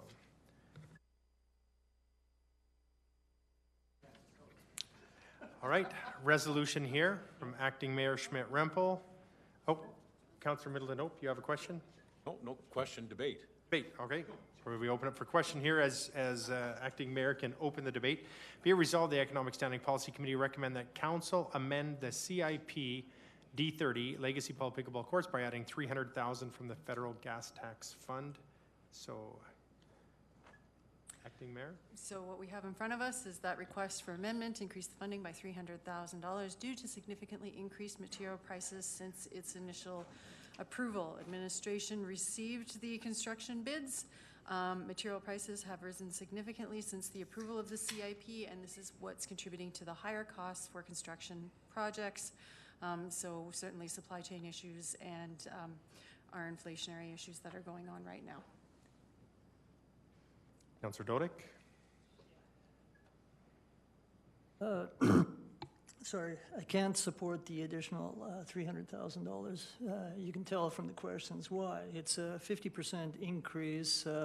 It will remove $300,000 from the federal gas tax fund that could be used for other projects that may be coming up down the pike.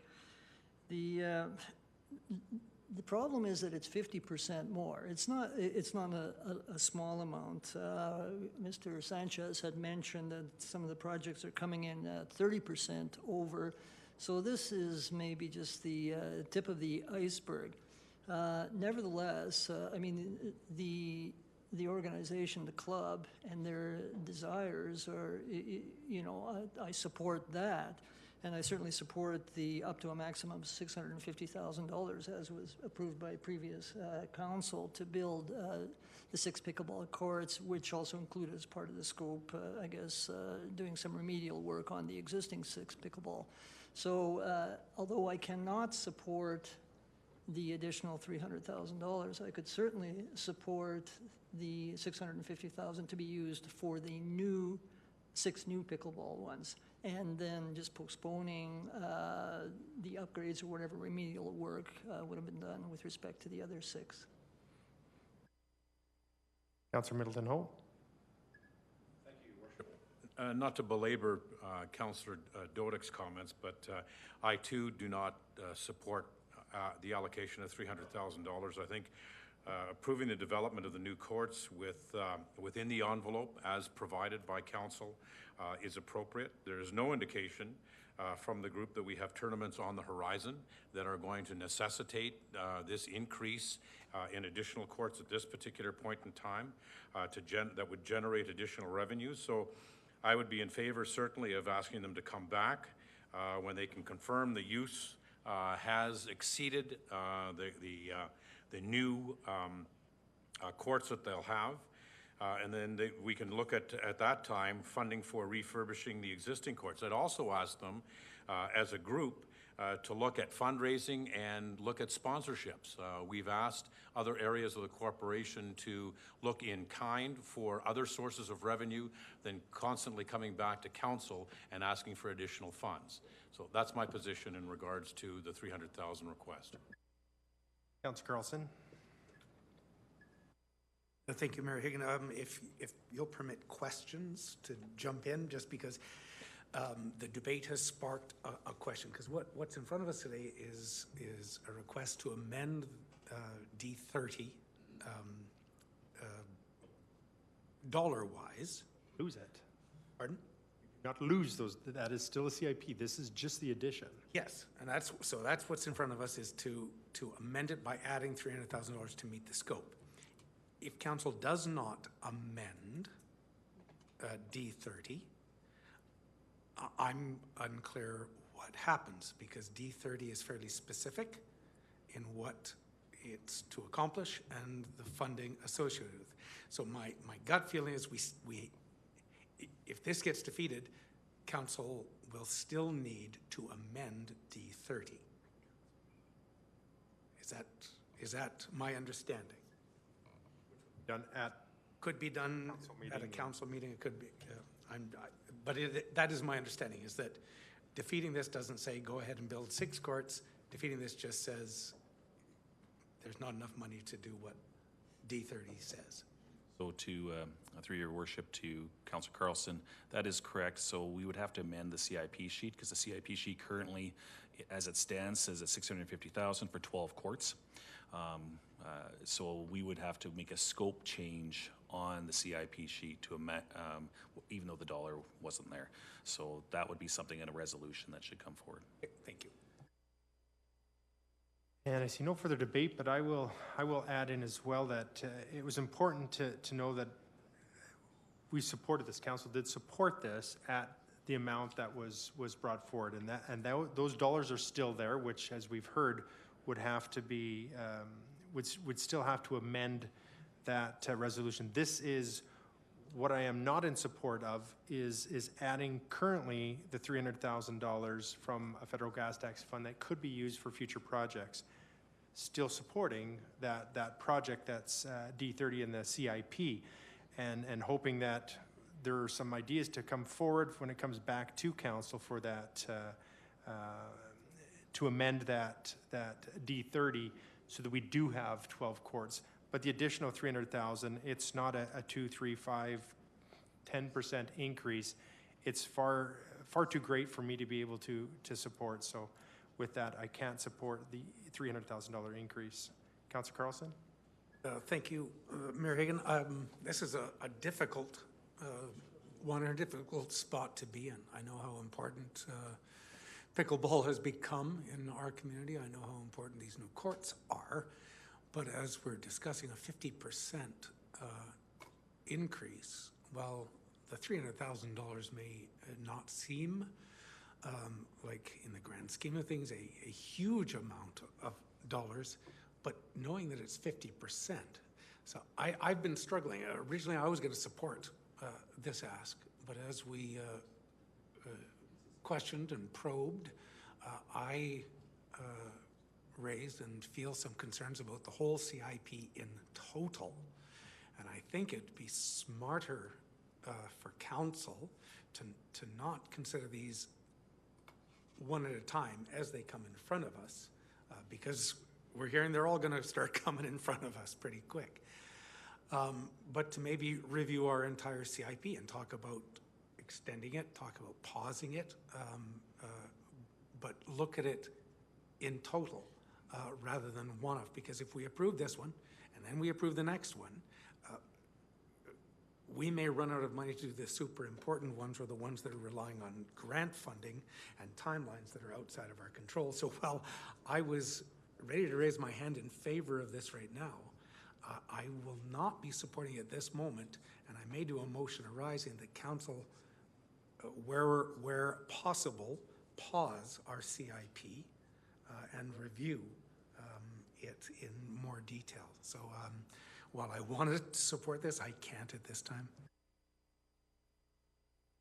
That to close, Acting Mayor. Thank you very much, and I certainly echo the sentiments of my colleagues.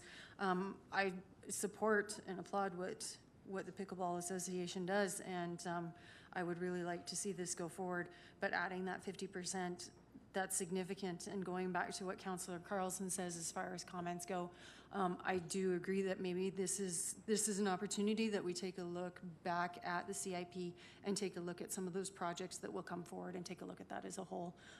Doing first past the post could certainly put some other projects in jeopardy, and that concerns me. So I will not be voting for this. And with that, I will call the question. Question has called. All in favor? Opposed? Can you take a roll? I believe just one then? Is that? Councillor Parker? All right.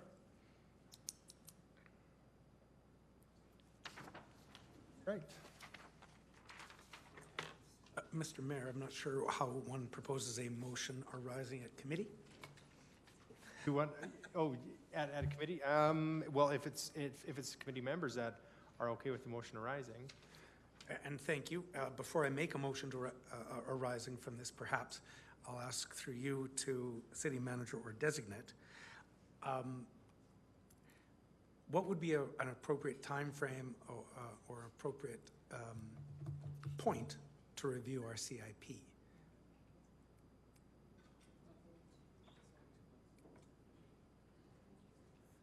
I believe there was talk about November was at some point.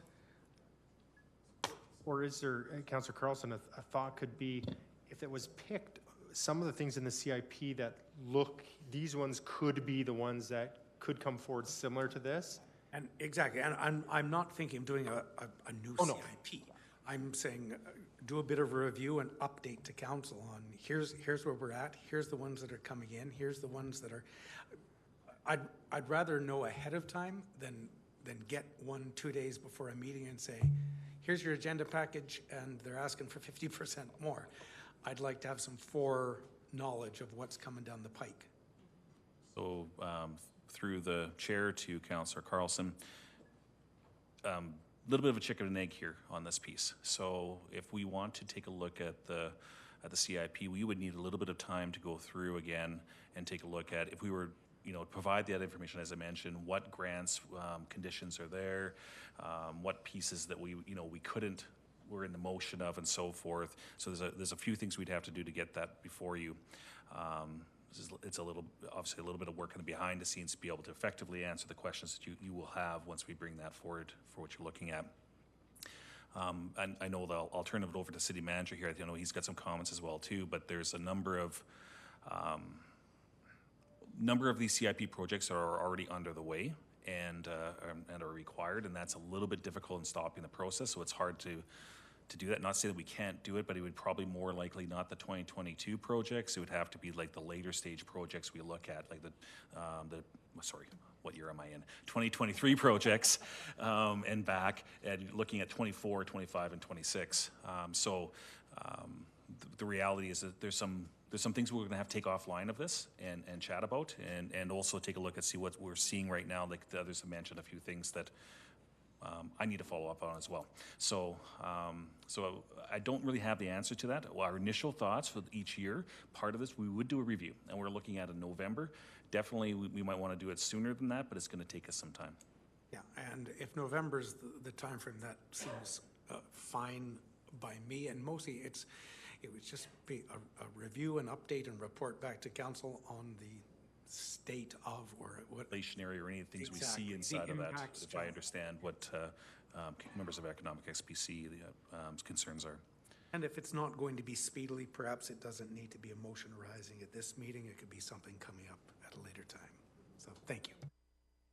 That was your question, I'm sure, Councillor Dodick, is that correct? It was going to be a process thing, asking a question of the city clerk and then asking the potential mover of a motion arising, which is no longer a potential motion arising. So the question to the city clerk and the question to the potential mover of the motion not arising is now been withdrawn. Thank you. All right. With that and with the confusion, I'll take a few minutes. I will take about a 5 to 10 minute max bio break here. We take a quick break and be back prior to, we heard 7 over here, back before the next submission. Thank you.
All right, we will get back in and on to our submissions.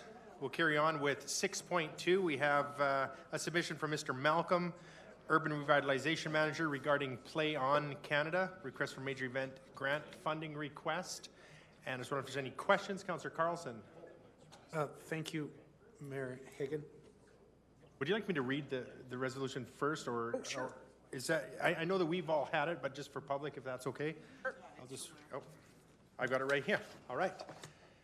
So this is the resolution 6.2, Play On Canada request for major event grant funding request. Be it resolved that the Economic Standing Policy Committee recommends that Council approve the request for up to $200,000 of cash or in-kind contributions, with $50,000 funded annually in 2023, 24, 25, and 26 from the Major Community Event Grant budget to Play On Canada in alignment with CC55 Major Community Event Hosting Policy.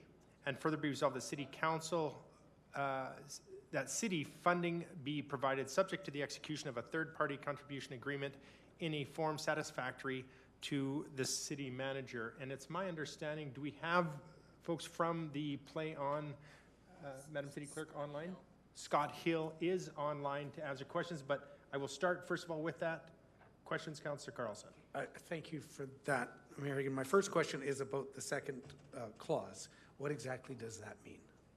What does the third-party contribution agreement mean? So, Your Worship, to Councillor Carlson, because this is an agreement with another agency, in discussion with administration, we thought that in the agreement, it would just be good that we actually have identified in the resolution that we were putting forward agreement and identifying the funding sources and the particulars, but I'll let Mr. Malcolm speak to anything else he wants to say on that. Yeah, thank you. I can just add a little bit more context to that. We have been in conversation with Play On Canada for just over a month, and there's a lot to pull off in terms of coordination to make sure that we are able as a community to support this grant or to support this event outside of just the funding. In terms of making sure road conditions are good and other provisions that are in their documents in particular. By allowing us to work towards an agreement gives administration some ability to make sure that we are comfortable with the fact that we can actually deliver the event to the expectations of Play On, but as well as the community. And thank you, because that sort of goes to a lot of my questions that I had about, I don't have enough knowledge in front of me about this event and et cetera. So maybe that'll all be answered in the agreement. So now I'm struggling with approving the funding without approving the agreement, or without seeing the actual agreement first and knowing the impacts of shutting down roads, of doing things. So I may have lots of questions around that at that point. But what is the timeline, and maybe the organizer, Mr. Hill, when does this need to be approved, or I guess I'll just say approved, because in the submission, and my iPad shut off, so I'm going to go from memory, it said agreement must be approved before January 15th, 2022. We're a year past that. So that was my first confusion. And so is there a new date that this needs to be approved? I will turn things over to Scott with the context that we are targeting a May 19th to 21st event date. And there's a planned announcement near the end of February, which we're working to ironing out all those details before. But I will turn that over to Scott to talk. So was the 2022 just a typo? Yeah, okay. That helps. So the hope was to get it before January 15th, 2023, which will be 9 days previous to our council meeting. So what is the new date that this, if members of council or committee want to have some soak time? Scott, do you want to take that one? Yeah, thank you, Councillor, for the question. It's nice to be with each of you, and I want to thank Andrew for all of the work that he's done alongside our organization to try to move this project forward. So Play On Canada is a national not-for-profit organization And we are working to deliver this event in Lethbridge with much not yet confirmed. We have funding applications currently pending with the federal government. We have received a funding commitment from the provincial government, and we have submitted this request for funding from council. The new date that we would like to have approval is on or about February 15th. February 25th, Saturday, February 25th is the target announcement date, which would be done during Hockey Night in Canada on CBC Sportsnet. Thank you for that. So the February 15th is the on or about, which helps me a bit because, and this is not a question for you, Mr. Hill, but maybe for the city manager or designate, one of the things that I've harped on for several years since we first put forward this major event hosting grant was that we need to be strategic. I don't want to keep saying first past the post, but I'll say first in line isn't always the best in line. And we found that before, that we've committed whoever was in first gets funding, and then something else, well, we don't have enough, so now we've got to go back to the well. And I've been trying to get us to do it more strategic and more like we do other grants, that there's one intake every 2 years, 4 years, whatever it may be, and everything gets sort of ranked of which is the highest and best use. Is that something that's being done, or are we still just going ad hoc, whoever comes in the door first gets brought to council? Opportunity Lethbridge took over the Community Major Event Support Grant just in the past year, and this is the first application that we've received. So we're learning on the go here as well. But the policy and the current process from the city is just first come, first serve. It's not a competitive process in terms of weighing one against another. We certainly have had some very early conversations with our partners at Tourism Lethbridge and Lethbridge Sport Council to set up meetings to have conversations around how we can do better. How long it's going to take us to get there, we don't know. And so in the meantime, we are following current process and bringing this forward with our partner Play On Canada for your consideration. And thank you for that answer. I see Ms. Iman is at the back here. And you said you've had some discussions with Sports Council and Tourism Lethbridge. Because one of the issues that we face with some of these events is other events are going on at the same time, and we've approved one, and then there isn't a volunteer pool to get it done, and we're dragging people away from one event to see another one.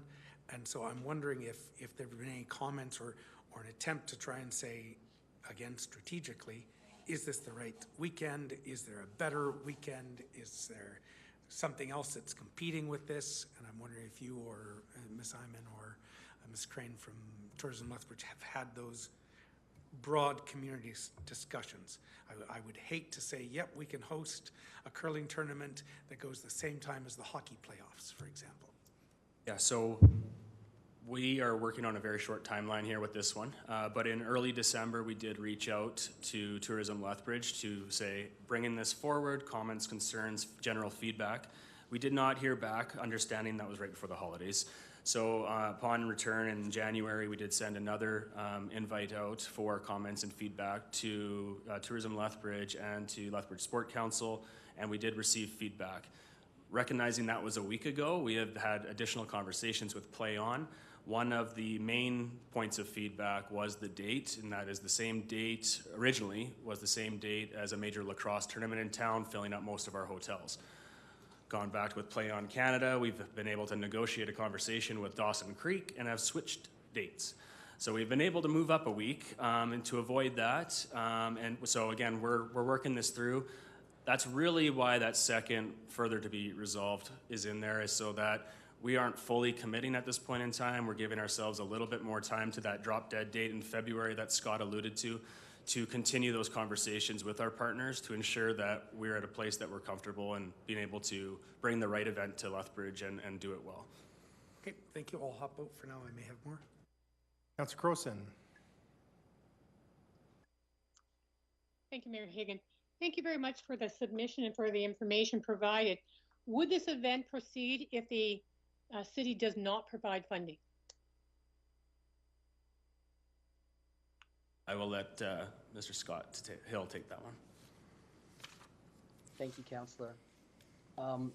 We are expecting feedback on a federal grant on January 25th, so 1 week from today.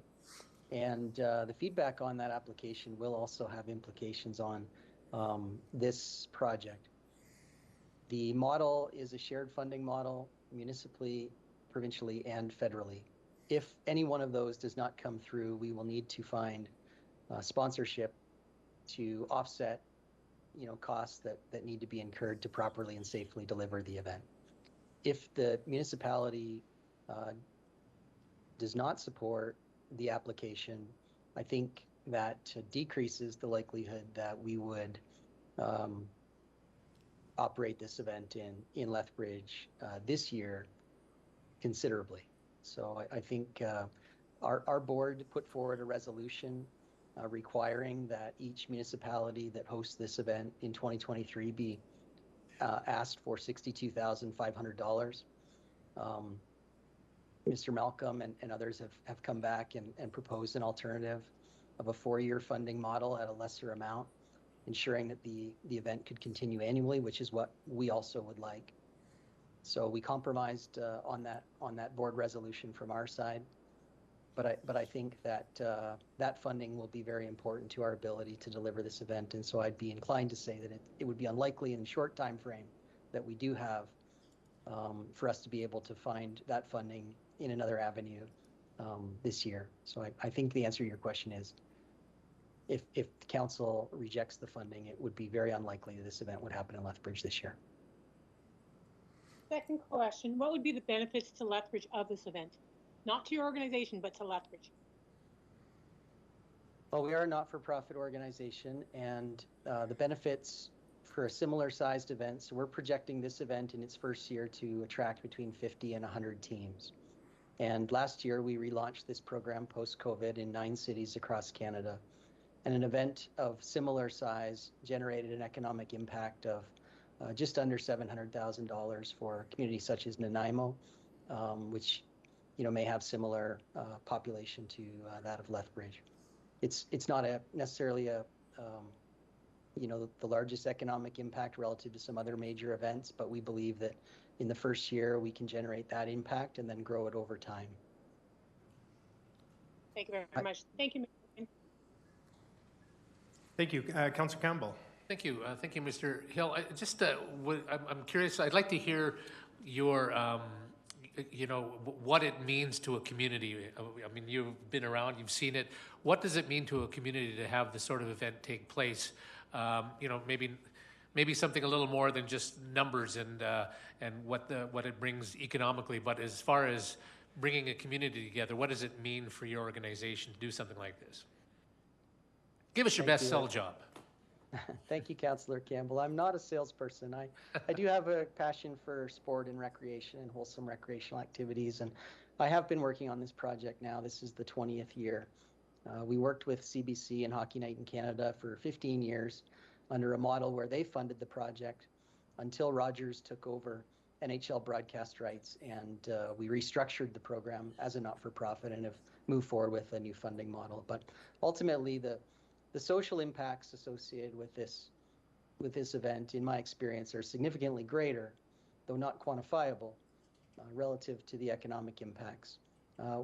The event is held right on a street in an urban setting. In this case, we're proposing to hold the event around Galt Gardens on the streets downtown. We think there's a beneficial downtown revitalization element, and I'll cite Edmonton as an example, where we held an event on 104th Avenue next to Rogers Place this past September.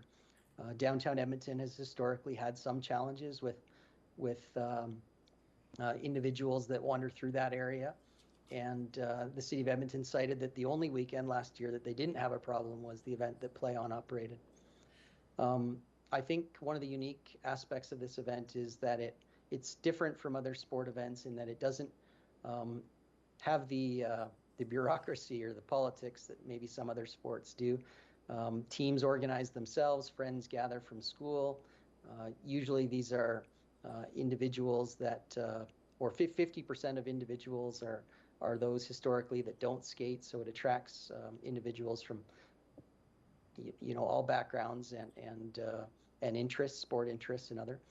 And I think when you see the event, 65% of participants historically are youth, children as young as 6, 7, 8, 9 years old, organizing with their friends, playing without coaches, and just having fun, recreational fun, spontaneous fun. And I think also to add, one of the legacy impacts, I think, of this event is that it generates a culture of recreational street play that lasts, far beyond the event and starts well before the event.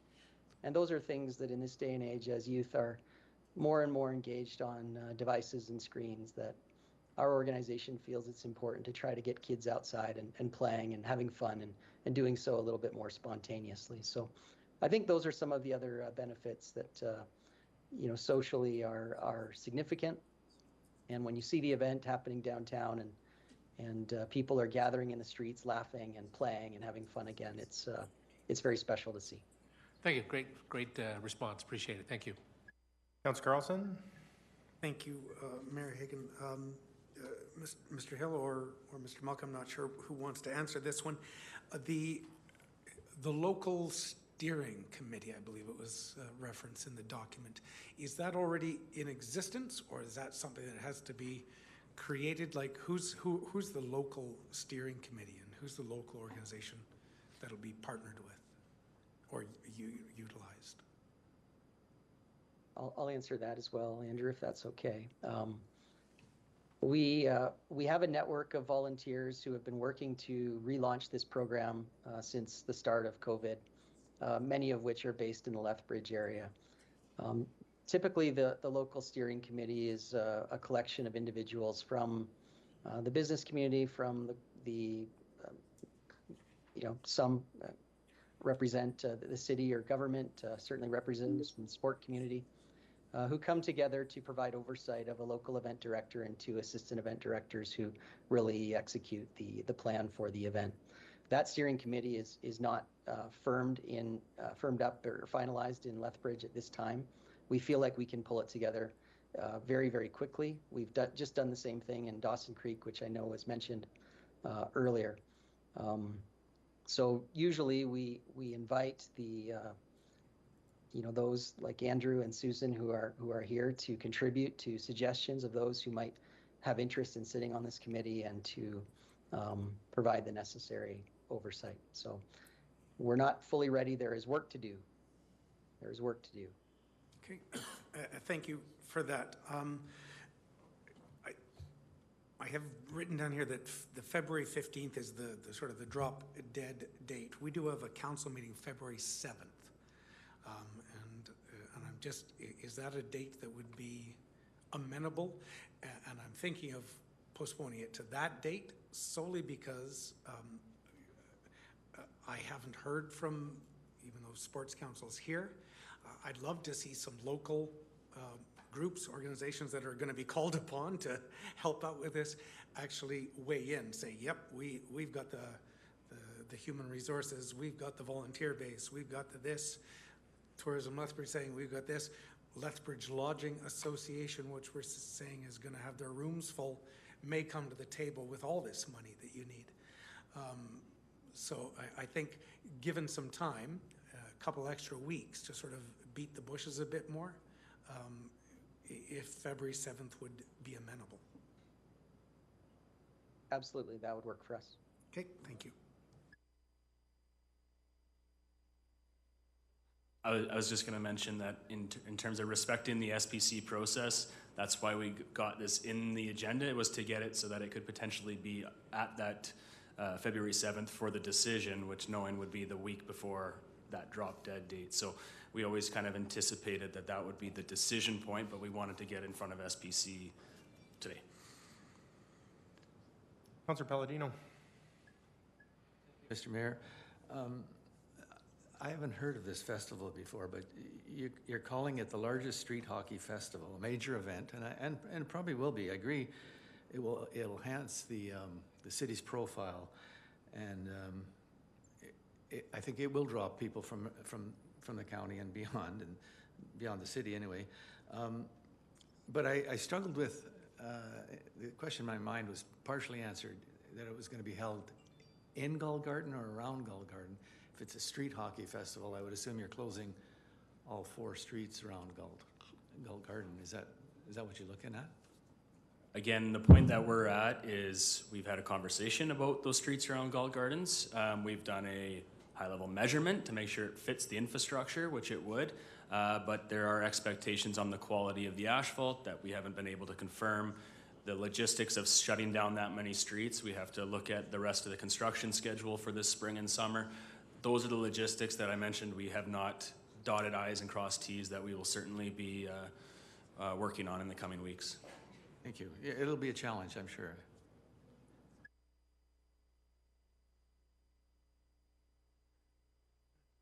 All right. Acting Mayor.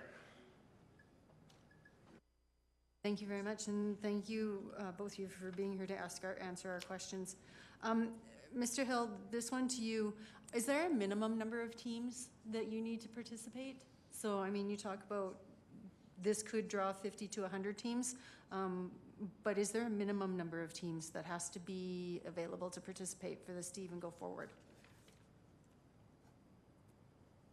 We classify this event as a mass participation event. It offers divisions for all genders, ages, and experience levels.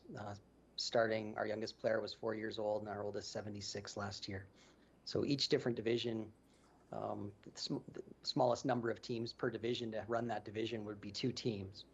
And historically, we've seen some of our divisions, like a U13 division, that'll have more than 100 in that division alone. Essentially, what we do is we I suppose there probably is a number where if we don't get enough teams, we can't operate. However, we've never had that situation in 20 years. The smallest event we've ever operated was 33 teams. The largest event we've ever had was 648 teams, and our average event size pre-COVID was 318 teams. We're expecting conservatively 50 to 100, and I guess we're just basing that on our history. Okay, but if for whatever reason people don't register, certainly the event would need to consider what it would do. Thank you very much. Councillor Middleton Hope. Thank you. Just a couple of comments. Are you married to the square around Gull Gardens? Could we not consider using, for example, the NMAX Center parking lot, or maybe the 6 pickleball courts that are under repair up on the north side? No, I withdraw that. But the NMAX Center or the ATB Center is an example. Relatively new surfacing, certainly out at the ATB Center.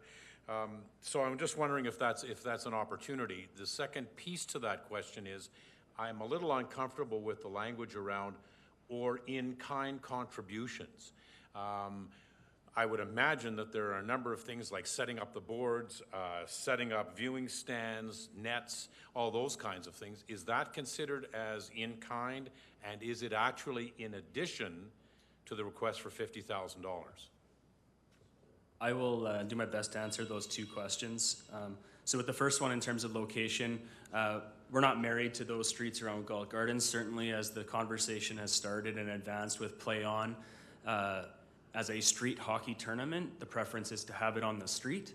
And when we talk about what is all that big economic impact that we can have in the community, having them on the doorsteps of businesses is certainly a preference, so that we are stimulating that economy. When you stick it over in a far along parking lot, you're probably relying on more people that are just going to drive, park, play, and go home. So really, that's why we're focusing on the street. But if certain parameters do not allow us to do that, we have our eye on the NMAX, the ATB, potentially even a partnership with something like Park Place Mall, or finding other locations. So that's kind of the consideration we've given to date. And Scott, feel free afterwards to add more about the preference of Play On to be on the street. And then in terms of the question around the in-kind, that's actually an addition through our conversations with our finance, our city treasurer, to give ourselves some control to ensure that we are not offering up cash and then incurring a whole bunch of in-kind costs after the fact. By putting it together, that's our amount, and if there are in-kind contributions, we are actually accounting for them and taking them off so that what you're approving is defined. And maybe I'll ask Scott if he'd like to add anything else. Well, your answer was great, Andrew, and I though I would have answered it maybe a little bit differently on each front. I think from our organization standpoint, we would prefer language where it's $50,000 without, in-kind being subtracted, but we will work together as partners as the city feels is best.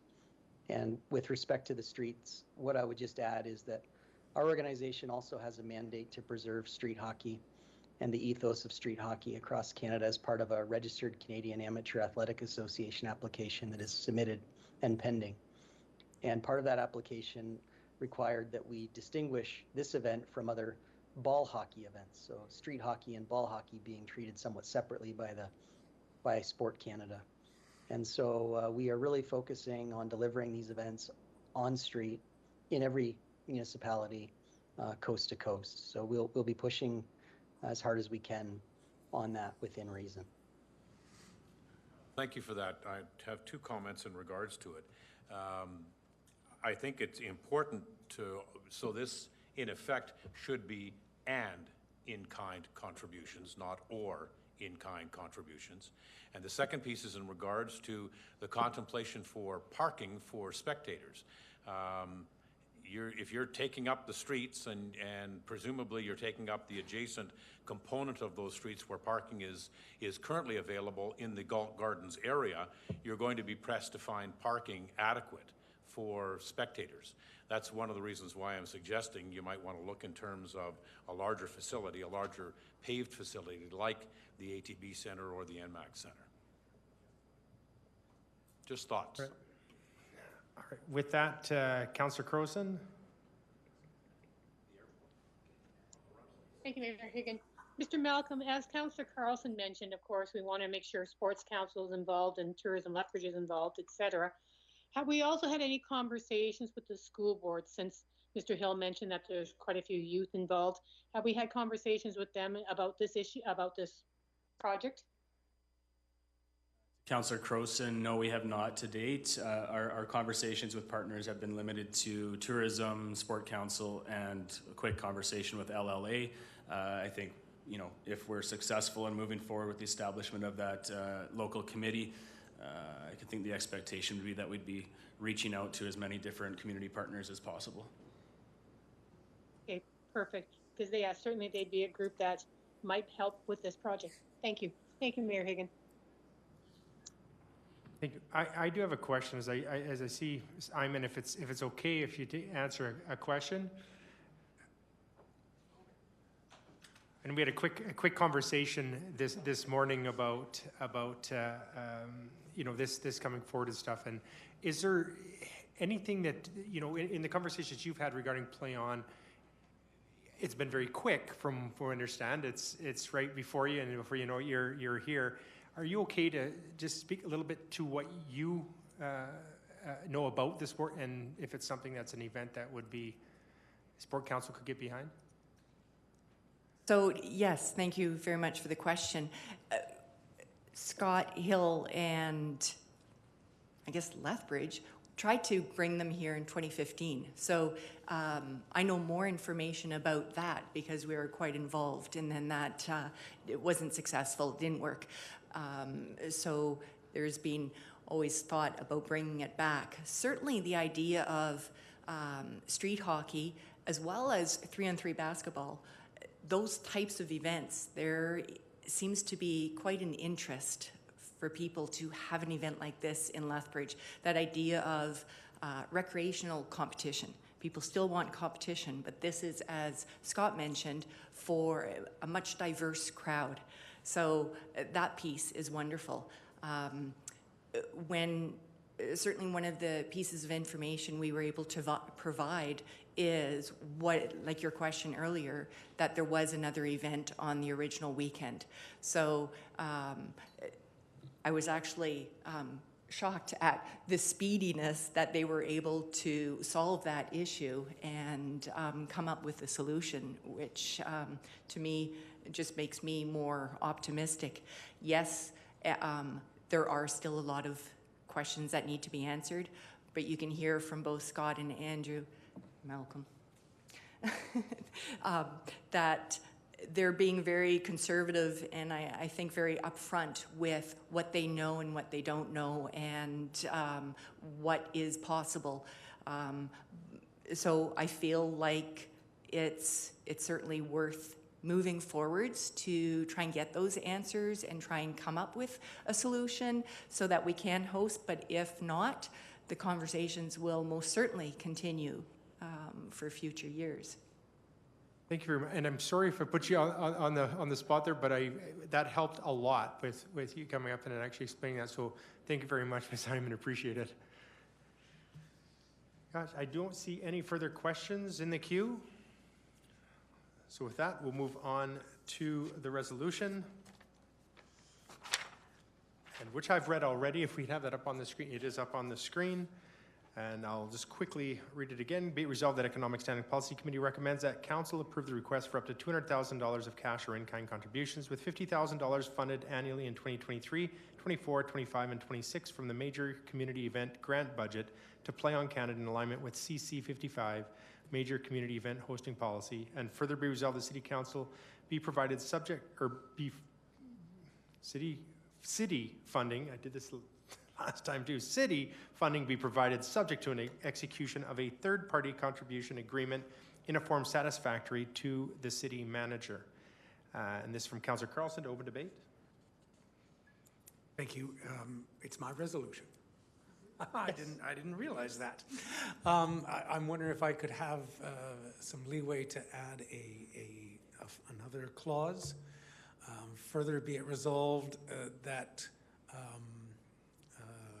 organizations such as Sports Council, Tourism Lethbridge, Lethbridge Lodging, be encouraged to provide comment or feedback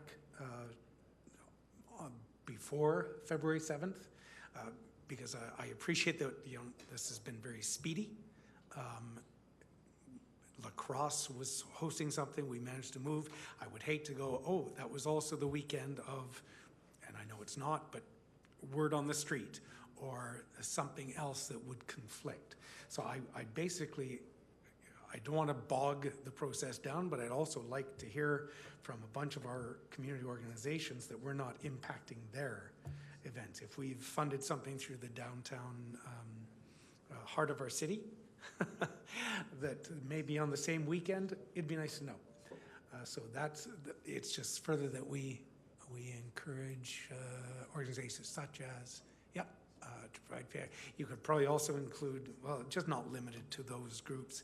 I would like to hear from other members of our community in case something else was planned. As I said, I learned from booking a curling event the same time as a hockey playoff that was a really bad thing to do. Will you take it as your own friendly? Yes, I will friendly myself. On that note. All right, Councillor Carlson, that was your opening debate. Thank you. I do have additional debate. We'll move along. Councillor Middleton Hope. Wow. So this, I guess, is to the mover, because I have concern, Mr. Mover.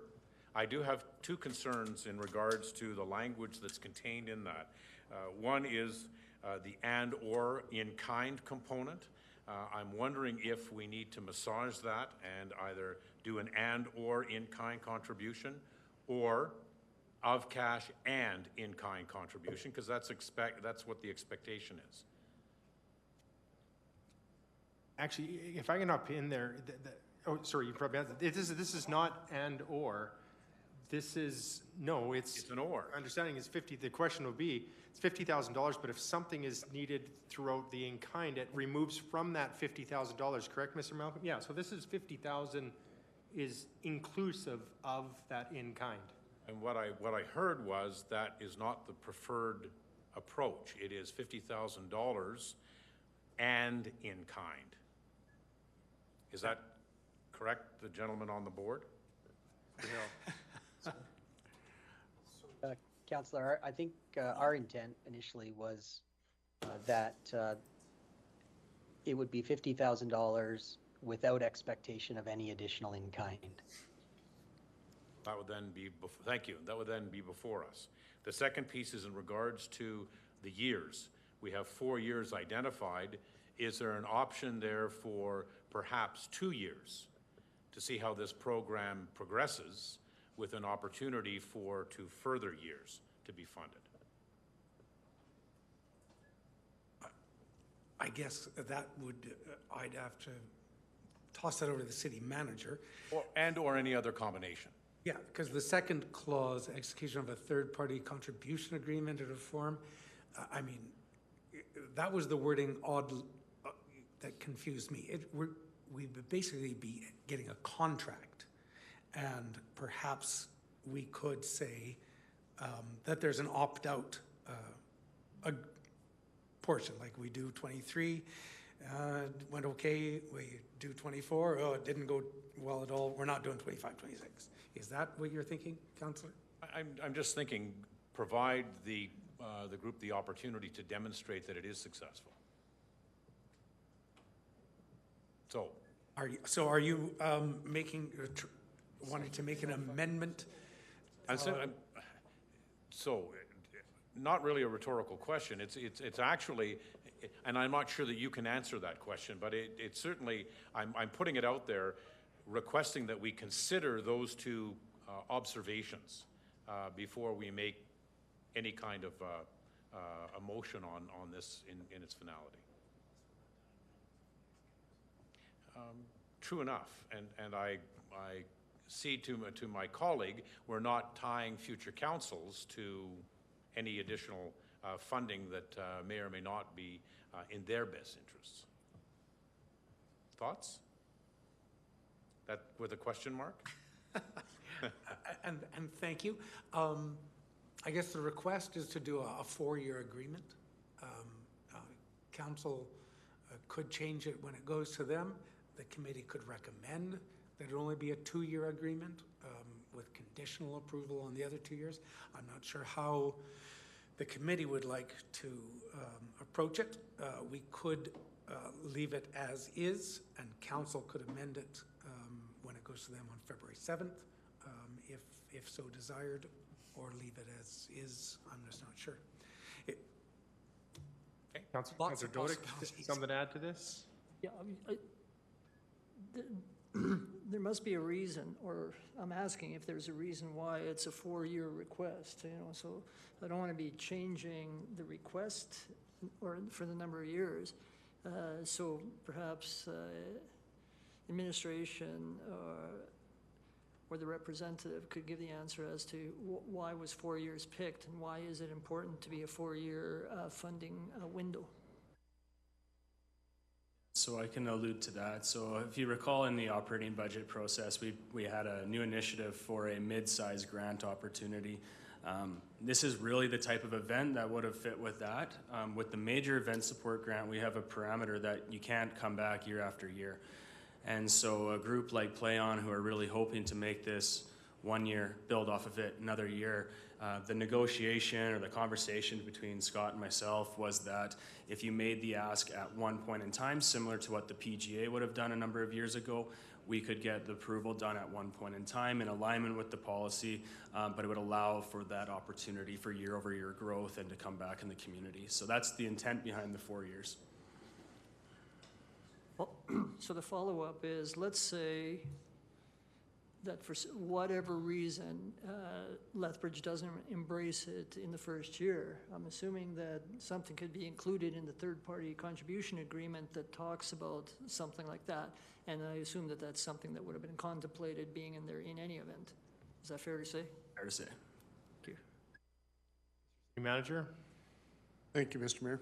If it would help council, one of the things that we were just talking here that we could come back with for February 7th is an estimate of what the in-kind cost might be. So if it's held on streets, you know, there's costs for permits, road closures, signage, potentially EMS, electrical, police, a number of costs that we could kind of estimate, work with Play on Canada, Andrew, and come back with those to provide a little more fulsome information for council's consideration.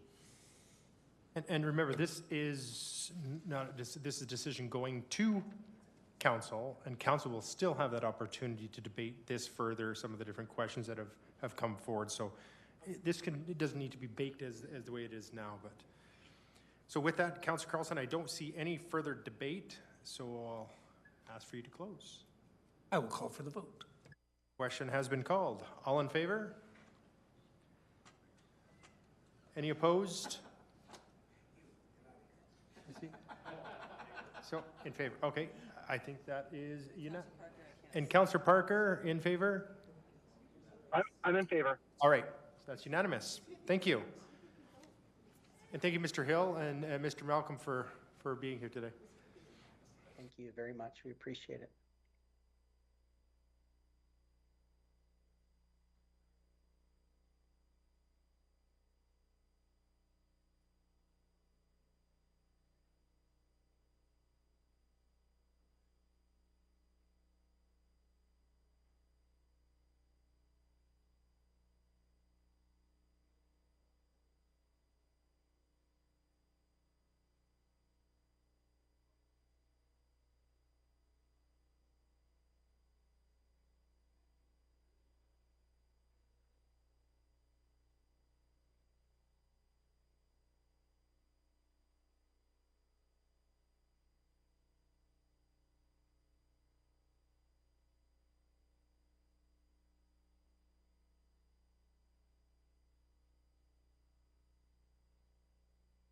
All right, we will move on to a 6.3 in the package from Mr. Elliott, Director of Customer, Corporate and Commercial Services regarding a report, KPMG recommendations for economic development.